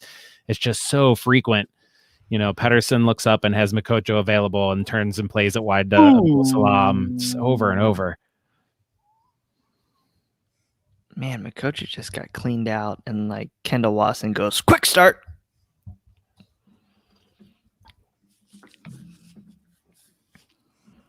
Still want your beer pairing for each match, coach. He's drinking a milkshake beer tonight, Brendan. No, now I'm on to more lines over the Rhine. The milkshake beer was quite good. Milkshake IPA. Was that the one you shared from Brewdog? Which the milkshake IPA? Yeah. Oh, that was a milkshake IPA also, but that was much more Yeah. like a sour, that black currant. I saw that today at Jungle Gyms, and it was like a couple hours after you had shared it with me, and I almost picked it up because you had shared it with me. But I'm scared of fruity IPAs. I love IPAs and I love sours, but I don't normally mix those worlds. Yeah. I think you'd like that Brewdog black currant. It's more of a sour than an IPA. I got some Spotted Cow in the back and go get it. It's like my treat beer. I know a lot of beer snobs that don't like Spotted Cow. Spotted Cow is present day Yingling. Remember when Yingling, when you couldn't get it here and everybody loved it, mostly just because you didn't get it here. And now it's fine. It's not bad, but it's just a lager. I mean, it's fine. It's porch beer. I will say that I didn't have Yingling until it came to Ohio. and I had it for the first time. But because everyone had built it up, I was expecting just fireworks to go off in my mouth, and it just tasted like a beer. It tasted like a beer. It's a good American lager. That's all it is. It's not made from rice like Budweiser and all that stuff. It's just a good American lager. Fireworks in your mouth. Hey, Wasta made a tackle without fouling or letting the guy run by him. Yeah, but he still gave the ball away. Joe Gal just There you go, he just Frankie. looks like he just looks beat. Just Even tired. that pass from Frankie to play it wide to Locadia, he made Locadia freeze. You know, they were on a sort of a pseudo transition. If he plays that ball in front of Locadia and Locadia can take it on the run towards net, then he's got a chance to create a shot. Instead, he has to check his run up and wait for the ball because Frankie smacks it right at his feet. It's like those margins in transition, they're too fine. You can't mishit that pass. It was a great series of passes too. It just that's the real bummer. It ends up in Atlanta's possession because of the foul. So to answer the question, Brendan Donovan, my beer pairing for every match until FC Cincinnati starts actually scoring goals is Everclear. Just hit it. Just Yeah, I mean, unless we just absolutely Drink pick up the the pace bottle. the next 35 minutes, we're going to set the record for offensive futility. I have not had Everclear since college. No. I think I've had Everclear like twice in my life. I bought a bottle one time in West Virginia or something like that. I don't think I've ever real drank. Everclear. Oh, You ever I've had real drank moonshine? Everclear. You guys Oh, ever it's- had like real College moonshine, Corner, man. like in a mason jar? I'm from Kentucky, man. Like I've had real the- moonshine. I've had the fake stuff they pass off as moonshine that you No. get in Gatlinburg. The real stuff. The real stuff is good. Yeah, I've had. You It depends. Moonshine is that's like saying homemade wine is good. I mean, like it depends. Like depending on who makes it, it's all different. Right. My wife, her best friend's grandpa still does it himself, and he's in like 3.5 hours south Kentucky. So the real woods of Kentucky, and he does it legit. And he I've never had his just like straight moonshine, but like he does all the flavor stuff, the cherry moonshine, the apple, and the cinnamon. Incredible. P-Money 16, my Oktoberfest of choice this year is Sierra Nevada's. Yes. Oktoberfest. It's really good. Amen. Oh, your dad's on, Bjorn. I know. Look, Rubus Cocoa Bourbon. Never heard of that. That's a mad tree. Yeah. Real quick, Ken's firing his takes off. I see that. Yeah, I wanted to read this little bit from Ken. I'm not sure if it's on Twitter or not, but he said, "I have never seen an organization lose such a massive amount of goodwill quickly as I have from FC Cincinnati. 2 years ago, this organization could do no wrong," which is true. Fans would fight to the death 2 years ago. Since then, it's been downhill. Bengals have the momentum now. Please don't send me any more stadium updates. Sign 3 full DPs. Hashtag Hot takes. demand better. Yeah. What we need to do is we need to get shirts of Ken Hetker and his Demand Better hat and like his Superman pose and like the first match of the Bailey next year, we all need to be wearing it. We need that to- should be the TIFO demand better. See, like there's some things like where it's, golly, this is so bad. Okay, thank goodness. Sorry, I'm watching this live and it's just a train wreck. You know, one thing you mean demand better, and I get it. This is maybe something we can discuss right now. Would you rather prefer a team next year that has the ability to make the playoffs, but whatever reason they just fall short? Or would you rather a team that would you rather have a team that could be third or be 10th? Okay, so like that's their range. Or would you rather have a team that could be 8th through 6th? What would you Alright, take? So if you get Brad, two options, you know Would what I'm you saying? rather drink diet or regular soft drinks? Would you rather Diet, dress like your parents or act like them? right? He really Would has a you would you rather rather book right now. Stay his in one hand. spot all your life or travel the world and never settle down? I mean, what are we talking about here, Brad? Can you bring that book up? No. Yeah. Here we go. Do you get That's what I'm really a saying? book. Holy cow. Okay. Do you get what I'm saying, Coach? I get what you're saying. Okay. Would you I will rather have tell a you- team with a high ceiling and a very low floor, or a very low ceiling but a high floor right now? If Man, eighth I or will- ninth place or for next playoffs, I would year. take a guaranteed playoffs. I will fight with you to the death on this, that soccer is not about winning. It's about entertainment. And I would be more entertained with a team that goes for it week after week and sometimes just brutally falls short than a team that plays nice and conservative and ekes out wins. I watch Nashville play, 100%. and I think I would hate to be a fan of Nashville unless I think that they're building towards something better. But if this is them, I mean, you got to remember, I'm a Spurs fan. I fell in love with Spurs because they were that mid-table side that would go out and beat the best team in the league 4-1 and then lose to relegation fodder candidates 3-0. I mean, it's about entertainment. Go after it and play your heart out and have fun. I would rather, if we're just talking purely on next season, I would rather choose that team with the high ceiling but the lower floor. Like I'm seeing a lot of stuff, especially saw it a lot this past week. And this is not what Ken Hedger's saying. But like I'm seeing some people like, let's just be eighth. Let's just be eighth. I disagree with that. I think if we want to be good long term, we need to strive to do better. We might, have a higher ceiling. We might still end up eighth, but I want a team that's going to go for it, that's going to have talent, that's going to entertain us, that's going to give us hope. I don't want us to switch in year 3 to a team that's just going to sit back, play defense, and eke out 1-0 wins. I'm done with that crap. Yeah, and Clay, go ahead, Warren. I just want to see goals scored. I don't that's all I want to see. I don't care. I don't care if we're in the middle. I don't care if we're in the but last year you said you want to stop seeing goals in the back of the net, and you were given that. Yeah, so now we got to do better, and now we have to put some goals in the back of the net. It's just frustrating. You can't win if you don't score, and it doesn't matter how good your defense is. That's what I don't get about a match like this. I mean, you're down 2-0. And like if I'm coach of this team, I am throwing caution to the wind. I'm basically saying, guys, we're either going out here and drawing this match, winning 3-2, or we're losing 6-0 because we're just going forward like it's our jobs. Leave Kendall Waston back as a sweeper and everybody else just go forward. I kid a bit. But I mean, you got to go. Like the time is over to leave players back or to play conservative. Like they need offensive substitutions. I don't even care if it's bringing De Jong on, which it looks like they're about to do. Like you need to go for it. You need to try to do anything you can to get some good feelings.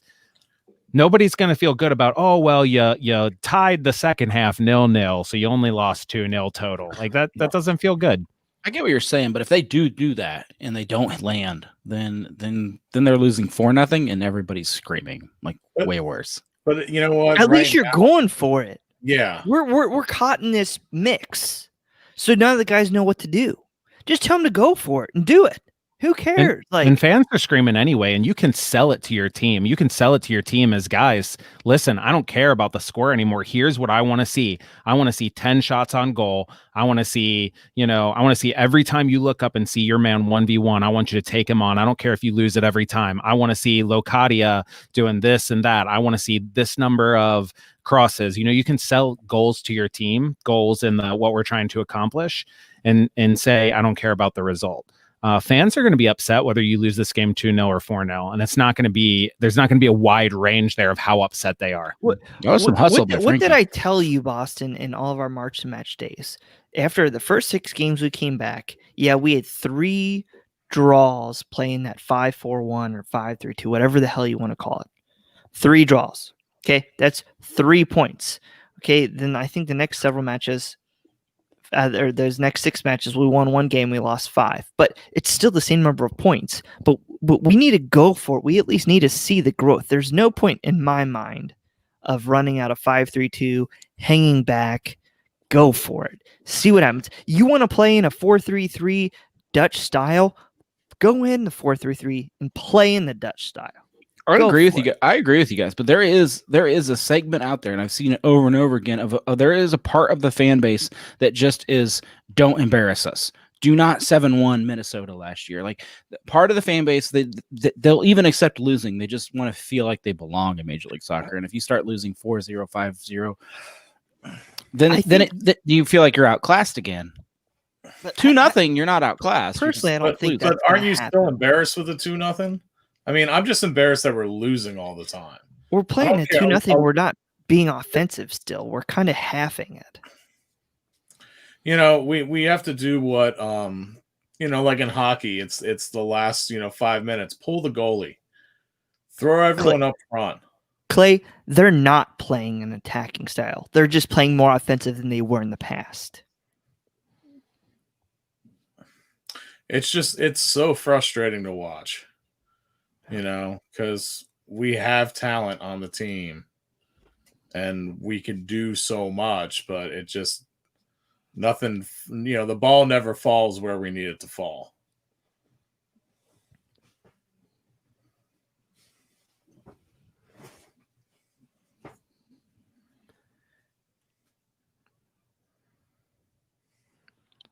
Silence. We're getting a lot of comments over here. We're getting animated, and our listeners are getting animated. I mean, Dr. Darcy says there isn't any urgency. There's never urgency. Here we go. Oh, golly. I don't know what you're talking about. They're still passing around the back. Yeah. All right. Here's a kick forward, I think. Oh. Clay, are you streaming or are you on your bunny ears or whatever? I'm just impressed Clay can watch and still type. Yeah, Brendan, I don't rate Alan Koch at all. Sorry, man. I just don't. Super nice guy. But I did not see anything outside of I think we would have a Ray. I think we would have a lot much better Cincinnati going into year one if we had, and it's impossible because how do you fire the guy that brought you to a USL champion, like whatever conference championship? But if for some reason, say Alan Koch was the one that pulled the Ronyons, and we got a new coach, I think FC Cincinnati would have been a lot better off just because those roster decisions going into year one really set the team back. Well, that's because we didn't have a general manager. Our general manager was a guy who knows nothing about soccer. What are you talking about? New York Cosmos. Brad New heard York it. Cosmos. I just nailed my knee on my table. That hurt. Did you see my screen go nuts? No, I'm with you, Bjorn. Sorry, explicit rating, people. Sorry, apologize. That was something that flabbergasted me, and I hate to go this far backwards, but what else are we going to talk about? I guess is that, man, coach, president, general manager, none of them had ever been to Major League Soccer before, and that really is the flaw. Okay, so we spent $2 million or over $2 million in allocation money. I think it was $2.5 million in allocation money on Fernando Adi, Fatai Alashe, Kendall Waston, Nick Hagland, and Greg Garza. Like, that's the amount of allocation GAM that I don't even think we're getting that much GAM next year. And we gave it up for 5 players who didn't contribute a thing. This team has been plagued by the same issue in terms of roster build from the beginning till still happening now. It's getting whatever player is available. It's the idea of trying to plug a hole. Adi did not come because they looked and said, oh, Fernando Adi, he's our guy. He came because they looked and saw a depreciated asset, and it was a guy that was available that they could go get. It was not, the only guys that I think that it looks like the team had a plan when they went out and got, it looked so far is Makocho and Barrial, which is good because it's the 2 most recent, besides the Croatian. But other than that, it's always just been, even Locadia, it's been filling a hole. We need a number 9. Who's available? Look, oh, we can afford that guy. Guys with a chip. Yep. Wow. I think Barrial is probably like the one hope we have going into next season. Who was the guy He's in USL 19. that we had to give up our allocation spot for? Was that Bobby Wood? Who? What? When we were still in USL, okay, there was a guy we could have given up our allocation spot for. Our MLS first round allocation spot for. And we decided not to do it. Good. Was that Bobby Wood? Fabian Johnson? Fabian Johnson. You're right. They wouldn't allow us to sign him because we were trying to get him outside the allocation order. They would allow it. They just wouldn't allow They wouldn't allow us to keep our allocation spot and sign him early, but they would totally allow it if we used our allocation spot. No, because we would have jumped other MLS teams who had that asset presently. They weren't going to allow us to have. Really? 'Cause Call it. thought, No, they were not going to allow us to I get thought we Fabian. could. We just had to give up our spot. No, Okay. no, because we would have jumped current teams in the 2018 allocation order. Well, there goes my what if. I was going to say what if I'm we sorry. had Fabian Johnson over I'm Audie the sorry. first year. I mean, even though Kai Kamara is a horrible person in your locker room, he would have been a better striker than anyone we've had. See- and we had him for a minute. They say that, but you ask all Kai Kamara's ex-teammates, and they love him. Oh, I know. I think he's a great player, and when I saw that we had him, I was And they- anti keeping Kai Kamara in that moment, and I regret. I Kai regret being Kamara right. just wants to get paid for what Kai Kamara does, and in Major League Soccer, it doesn't award guys who do well in the current league. yeah.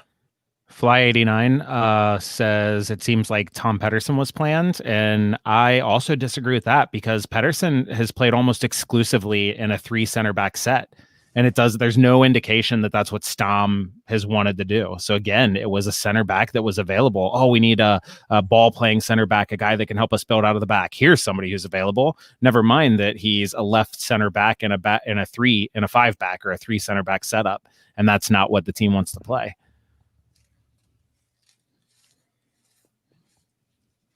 It's the going back to the Kai Kamara thing. It's that. Yeah, he's been in the league forever, but he produces every year. At least he scores. He understands this league, and I think that's just one big piece we're missing. We're just missing guys that get this league. Brandon Vasquez, I'm really cool with his re-signing because I feel like he is one of those guys. He's been born and bred. Sure, he's not there yet, but he's an MLS guy, and I'm not anti-international guys coming in, but they usually take a while. They take a while to adapt. You can watch it over and over again. It just takes Chicharito. Look at him struggle over in LA. I think Chicharito was overhyped, anyways. I think we've seen with Chicharito, with Gonzalo Higuain, I think we've seen that MLS has outgrown this idea that you can bring in a star that's past his prime and he can just dominate regardless of what's around him. Zlatan Ibrahimovic, he is a different kind of, you're talking Messi, Ronaldo, and he's world class. Gonzalo Higuain, Chicharito, they're great players, but they're not world class, like generation world class. So I think fair enough that we saw Zlatan do it, but MLS has outgrown the idea that you can bring in a guy like Chicharito and he's just going to dominate just because who he is. I love this. Claire, I'm looking forward to it. With Özil, everyone's like, "Oh, Özil's going to come to Cincinnati." I'm like, "Yeah, I hope not." Reverse of whatever we talk about now, Claire. Reverse of whatever we talk about. We should go get Dele Alli. Woo! He's open. He's open. He's available. We should go get Pochettino. He's without a job. Go get him. Man, I think a guy like John Joe Shelby, he could come here. He's always playing for a relegation candidate in the Premier League, but he would be fantastic. Yeah. In MLS. Is he still with Newcastle? Yeah.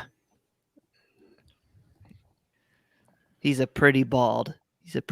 Brad. That's probably why you like him. He's a bald. First of all, 100%. That's why I like him. But second of all, he's also plays with steel, can put in a tackle, can pass a ball. He's just the kind of guy that would flourish in this league. And he can stick around in England for probably another 3 or 4 years, but he's always going to play for one of those bottom teams. I got to see Zlatan play in LA before Cincinnati was in the league. 3-2 game versus New York City, and it was awesome. It was freaking awesome. He just brought so much, so much as soon as he walked on the field, like the feeling of the game always changed. Interesting fact, that was also the same week LAFC opened their stadium, but I couldn't get tickets. I even tried to pull the press card. Didn't work. Was that Was it the LAFC game their first? Yeah. No, LAFC and LA Galaxy played the same weekend when LAFC opened their stadium, but they were not playing each other. I remember their first game against each other. That was legit because Zlatan came on and he scored from what, 30 yards out. yeah, it was unreal. Has Jaap Stam made a sub outside of Yeah, Siem de Jong? Stam and subs just don't go well together, Brad. Outside of one Siem? sub, just De Jong. That's it. Clay Winstead early on said over under 3 subs for Jaap Stam. It's And, 3 or under usually. Yeah. You can't say that. I mean, it's not like there's a lot of pieces on the bench that you think like, man, that would change the game. So at one point I get it, but at the other point it's like, well, the players out there aren't doing it. So why not? Clay. John Joe Shelby would need to lose a couple Horcruxes before he'd play in Major League Soccer. I don't think I know what that means. It's a Is Harry that Potter. a theater reference? Basically. No, it's Harry Potter. Same thing. Where you store your soul in a inanimate object. Typically, not inanimate because he stored his soul in a snake. Oh, All right. Stop. Just stop. Let's talk about beards again. I'm a big Harry Potter fan, so it's okay. Harry Potter's Yes. getting to that point though where it's kind of getting dated, you know. Yeah. Because there hasn't been anything new in a while. And No, you Pretty need to soon. go to Universal Studios. That's pretty cool. that means I have to go to Florida. The only time I go to Florida is to watch Tampa Bay Rowdies. Where do you depart on all those cruises from? Actually, lately Puerto Rico. Oh. You know what? I don't like Puerto Rico. I love Puerto Rico. I love Puerto Rico. Hot Great take. place. It's run down. It's dirty. It's like New Oh, Orleans, man. man. They both suck. Man, you Both sound like a cities suck. president right now. You what? Puerto Rico's been hit by a Down, couple hurricanes. They're dirty. just down on their luck, man. Man, this was before that. It's the same with New Orleans, man. New Orleans before Katrina still sucked. New Orleans is awesome too. No, it's The- trash. It's Culture. dirty. You go there and there's rats bigger than like me. Just, Yeah, New Orleans Of course, sucks. because you're in the middle of a swamp. Of course, there's going to be rats that big. New Yeah, Orleans- you know to what? New York City, The there are food rats and drink is so good in New Orleans. I'll take a rat or two. You can go and get food in 18 billion better places than New Orleans. Is there a way to kick Brad out of here? Is there a way to do it? I I'm can trying add to find myself back in.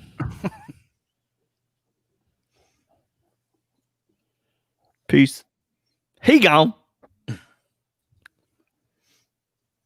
Now he's back. I'm just playing with you. Clay, I've got your back. Don't you start with me. it. Clay's I right, brought you though. into this family. I could take you out.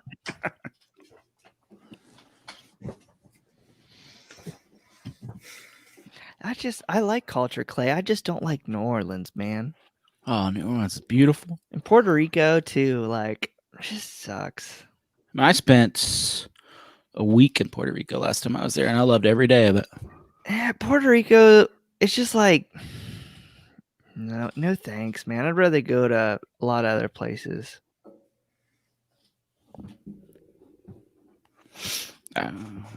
If COVID gets a little bit better, I'm supposed to be going back to Puerto Rico in March, so fingers crossed. In March, yeah. Yeah, I wouldn't bet on it, man. Hey, don't. I'm an optimist. Boston is I a can't big cruiser, go la la la, la, Bjorn, la, so he doesn't know what to do with himself right now. I went to at least Vegas is open for him, so he has some semblance of normal. Costa Rica. Bjorn, your dad said Costa Rica. I am planning on retiring in Costa Rica. That is a place that I want to end up long term.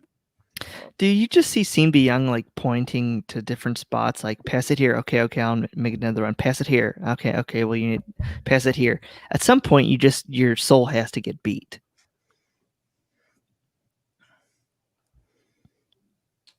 It's like nobody can give him the ball where he wants it. I think he also doesn't do a lot of the work. I always coach my players. There's 2 things that you have to do to get the ball. You have to move and talk. And he's got the talking part, but he doesn't really check into any windows. He stands, and when a window happens to float by, he says, "Yeah, give it to me now." I don't know. You got to do the work. Clay talking about the subs. Who on the bench is fixing anything though in this match? I mean, who on the bench is fixing anything? 5'8". Jimmy McLaughlin is not scoring 2 goals or even one, really. I'm Offside. sorry, but they subbed him in just as a courtesy to the fans last game. He shouldn't play any other games. He was mediocre for a USL player. Oof. Hot take. There is literally offensively, there's nothing but trash on the bench. There's nothing offensively that's going to do anything. There's players that maybe we would rather see just to have some difference. I'd rather see Tommy McCabe than Harris Medunjanin right now. Medunjanin's been fine. He's been good. I've really appreciated his play throughout the year, but he's not a guy I want to build around long term. I'd rather get McCabe in and get him minutes. Get some guys out there that are going to be jazzed up to be getting MLS time and be going after it. Not a bunch of jaded pros that are out there running out the last 10 minutes of the match and losing 2-0. Bjorn, you've got fans. I know. We probably should give everybody else a break from us and just have like a Bjorn and Claire and a couple other fans run the show on one episode.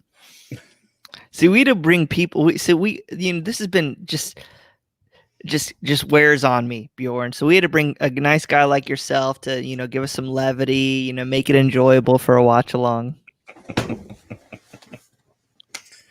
That's why we kicked Clay off, because he's always just talking smack about the team. We had to say, "Sorry, Clay, you're out, man. I'm sorry." The last watch along I did with Clay, he spent more time talking about Spurs than FCC. And I'm a Spurs fan, and I even was like, all right, Clay's got to go. He's going to get so mad. I know. We That's love why I'm saying Clay. it. I love Clay. He always, whenever we need anything done, he does it. So it's all in good fun, Clay. He's going to jump onto the link because the link's in the podcast room. Watch. But no, there's something great about fresh blood.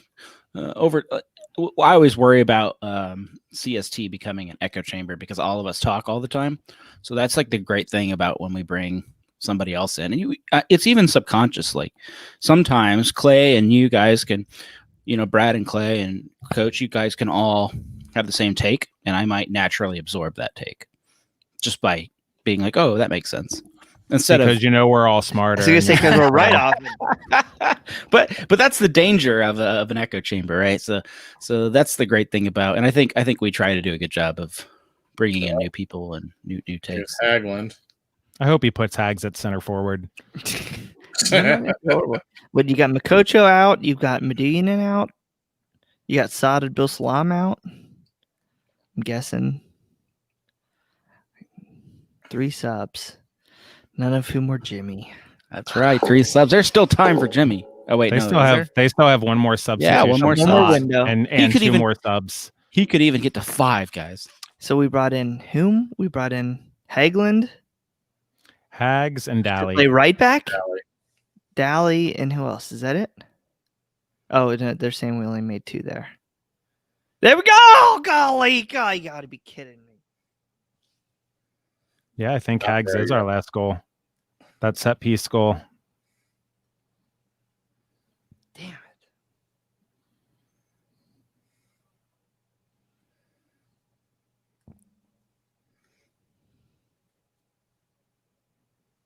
Oh, God. Doesn't matter. They blew the whistle. Yeah.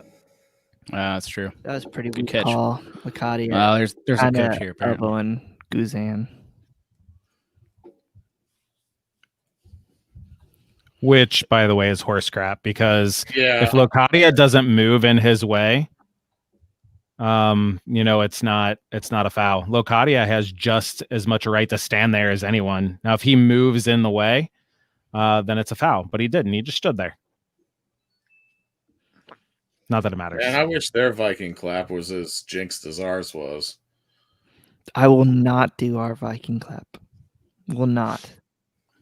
Oh, I love the Viking clap. I know it's totally a copy, but I still No, like man. No, like I honestly, every time I do it, the other team scored. It was horrible. Like my No, you're track right. record There was did so seem bad. to be some bad juju with it, but I still like doing it. I'm not a big fan of just taking cookie cutter other cultures and other teams stuff and being like, oh, we're MLS, so we'll take all the European I am if chants it's cool. and we'll That's so modify them. cool. I don't know. I wish FCC, you guys that are in supporters groups out there, come up with some more chants that are unique to FCC. Quit just modifying other teams' chants. Well, you know what they're gonna do? They're gonna put that right back on you, coach, because They will say, if you don't like it, why don't you make one up? exactly, and they're not wrong. They're not wrong. We're not being creative either. And you know what I'll say? I don't care that much. I'm just challenging you. If you're not going to do it, whatevs, man. I felt my ears burning. I told you. I told you. What's going on, Clay? Hey, guys. I've been putting it out there. I didn't know. I'm surprised you weren't on tonight. Well, I don't know. I thought I'd take the night off, and then I ended up just commenting all the time. So I thought I'm already riled up. I do want to mention the subs thing. The subs. Go ahead, please do. Because Coach, I think, got onto it well. It's like, who on the field is making a difference right now? Nobody. The ref. Right? Well, we have 3 subs now. Oh, who did they put in? Dally, Hags, and Hegland. And then Team DeYoung went on for Vasquez earlier. I noticed DeYoung for Vasquez, which the DeYoung sub, you can argue, is trying to make a change in the match to make something different happen. Dally and Hags coming on switch the formations. It's trying to do something. But I'm with you here, Clay. I think it happened in the 80th minute? The second 2 subs. Yeah. Or the subs 2 and 3 did, yep. That's my point. And I know I'm more critical of Stom than most people on our website, but it's that kind of stuff where your team is down for that long and you're just going to stick with it. It just seems like, I don't know, doesn't seem promising. But I guess that's his message to night camp. It's like, I don't trust these guys on my bench. I know Jose Mourinho and some other coaches love to kind of those team selections, those lack of substitutions is kind of a message that they can send as coaches. I mean, in reality, if you look at the bench, you have a bunch of defenders, a goalkeeper, and then a bunch of USO guys. I mean, was it McCabe and Dally were 2 of the 4 midfield and attackers? Oh shit! Yeah, and McCabe's not an offensive midfielder. I mean, no, he's more of a 6, maybe an 8. 8 to stretch. Yeah, so I mean, really, the only attacking pieces that Stom had on the bench were DeYoung, who he put in relatively early, McLaughlin, who, is McLaughlin, and Dally, who again, it's not really an MLS player. So Cubo Torres got a big old gash behind his left ear right now. Big old gash. Looks pretty. That'll leave a mark. Spray some alcohol on it. So on our 21st birthday party, Brian cut his hand on glass, and like pretty bad, like right here on his thumb, and we super glued it shut so we could go back out. That's what they need to do to Cubo. That's a great story. I'm trying to imagine you all being young and 21. That's hilarious. Did you guys joint birthday a lot growing up? Well, I mean, it's our 21st birthday. Yeah, but I mean, how often in the years you've been alive have you joint birthday? Is it over 50%? I would say it's probably over 90-something percent. Oh, wow. We're identical twins. We were born on the same day. I bet for their 21st birthday, they got online and made a contribution to their 401ks. Then went and did a little stock day trading, and then as a nightcap went out and bought matching bowlers. It's pretty close. They went to the bank to have their first meeting about their mortgage, but negotiated that. I don't know. We didn't mean bowlers. He means burrito buggy at Ohio University. That's about it. Oh. We had La Bamba up in Miami. Burritos the size of your head. Oh, I burrito also- blanket was so good, dude. The nachos and that was they had a Goodfellas, I think, at OU, but it wasn't like the same thing. It was more like Adriatico's. I think I added they had a giant pizza, and I think on my 21st birthday I had 8 of the 12 pieces. It was amazing. Nice. I think I Clay, didn't- we Oh, like to talk about Stom and how he needs to do more. Every sub that Atlanta United's brought on, I Pivot. think would start for FC Cincinnati. Every Yeah. single one. Honestly. Even Adam Uh, John. As he What? was You're starting- talking about a team I said that, every sub. Do you take Adam John over Jurgen Locadia right now? Mm-mm. No. Mm-mm. No. See? I said You every also, sub. we say this Every every sub. week, and then it's like, not really. No. It's a John is- very abstract argument to Yeah, but make. he wasn't a sub. No, you are picking an outlier, Clay Winstead. What's your middle name? Atlanta Maurice. fans would give us Adam Maurice? John for Jurgen Okay, Locadia. Clay Easy. Maurice Winstead. Clayton Maurice. If you're going to do Clayton. the full 3 names, we got to do the full. I'm calling him like- Claymo. Claymo from now on. Claymo, That's perfect. it. Because Claymo, that is an Claymo. outlier. That is an outlier. And that's a point that I make often, but that one is an outlier. Adam John was in USL last year. Okay. Look, I'm just also there's a- USL there's a MVP good point to versus make. a $10 million This or is- $20 million transfer fee 3 years ago. This is before the obviously tonight's match. FC Cincinnati this season has the same expected goals we were supposed to score per 90 minutes. You can't do a quite apt because we're playing less games this season, but XG per 90 is the same as it was last year. But they've scored half the number of goals per 90, like literally half. Yeah. That goes to support We're what I've been trash. saying. Think Right. about this team giving up such a vastly fewer goals than Mhm. last year. About And having the same 0.6 XG per 90 less goals given up. and having the same XG as last year. And if they scored those, I mean, you would have to imagine about we would feel a lot better about this team. We still wouldn't be happy. We're not It's a talking about goal this per team. 90 minutes, which is however many. Yeah, I mean, we're not talking about this team going in and competing for a title, but You're we would probably be in a a lot playoff spot happier this with this season. team. If you're Hey. scoring double the amount of goals. Tom Beaversdorf, I think it's supposed to be 70 degrees this Saturday. We need to get a tea time. I just see you're watching.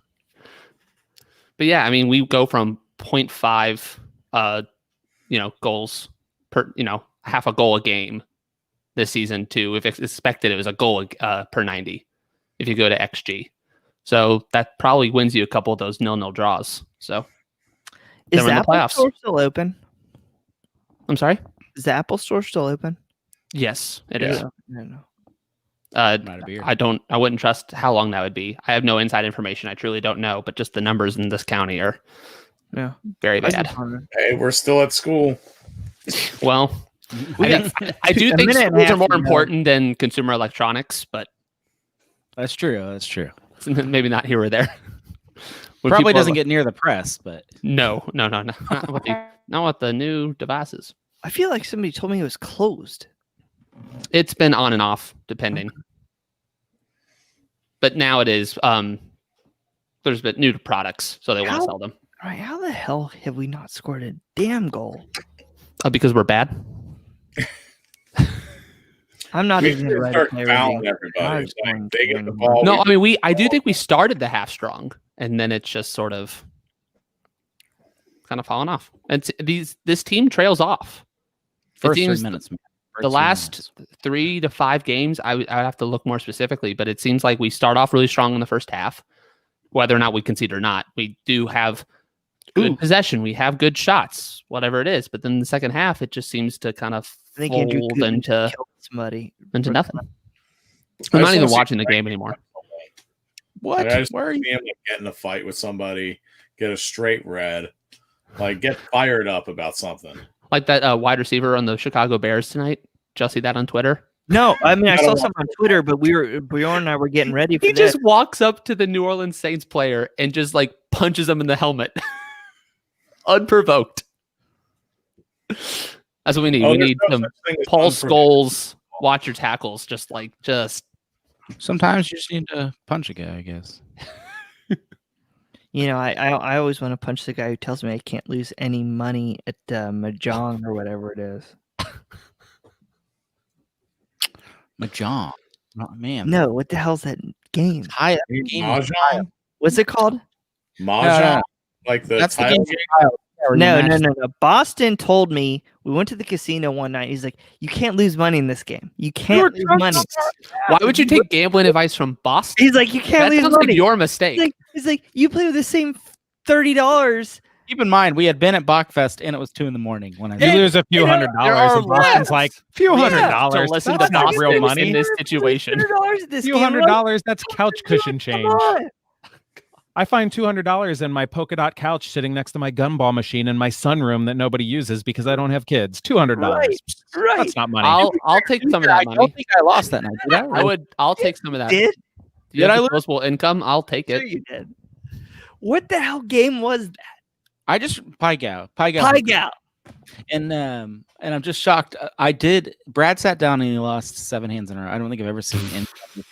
But the It whole wasn't me. I just got screwed. Like the dealer was apologizing. Uh-huh. It's the obviously the dealer's fault. Obviously.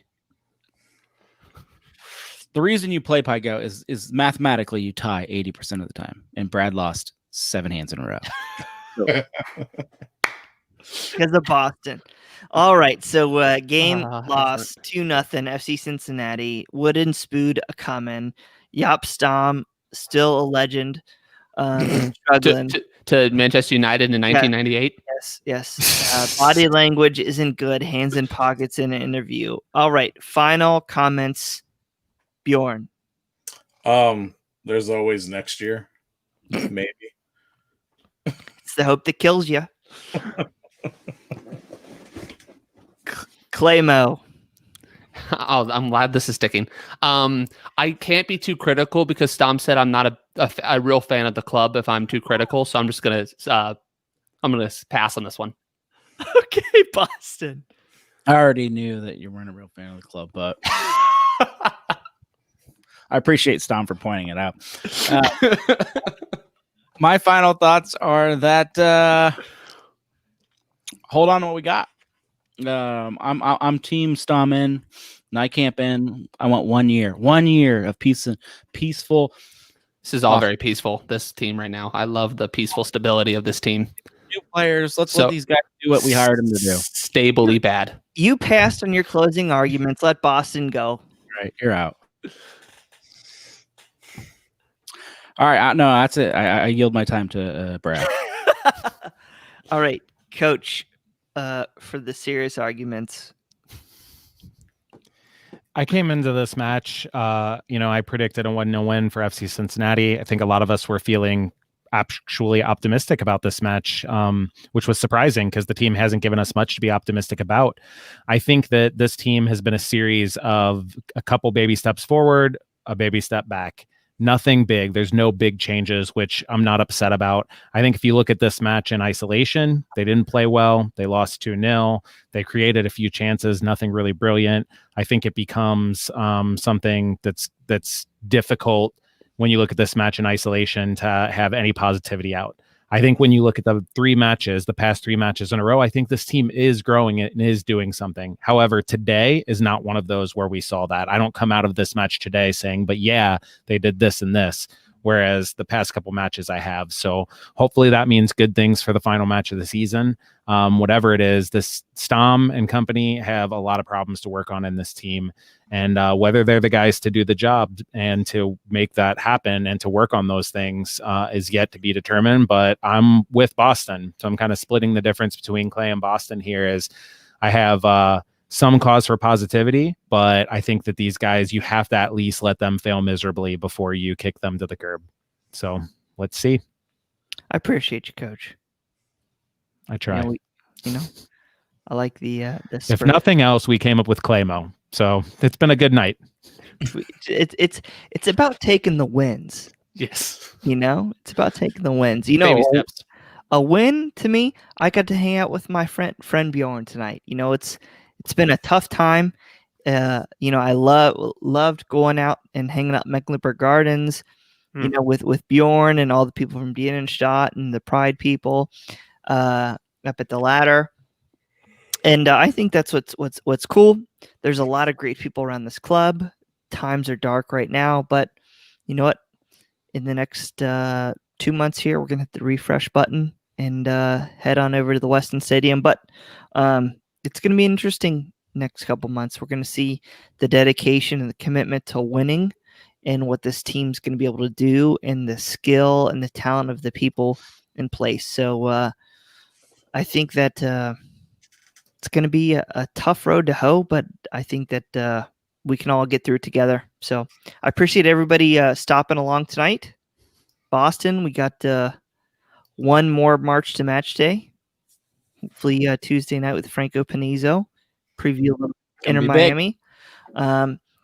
You know what? I'm going to let Soups figure out what he's going to talk about tomorrow night. Why we paying the big bucks? All right. Any other comments? Are we good to go? We're going to wrap it up here.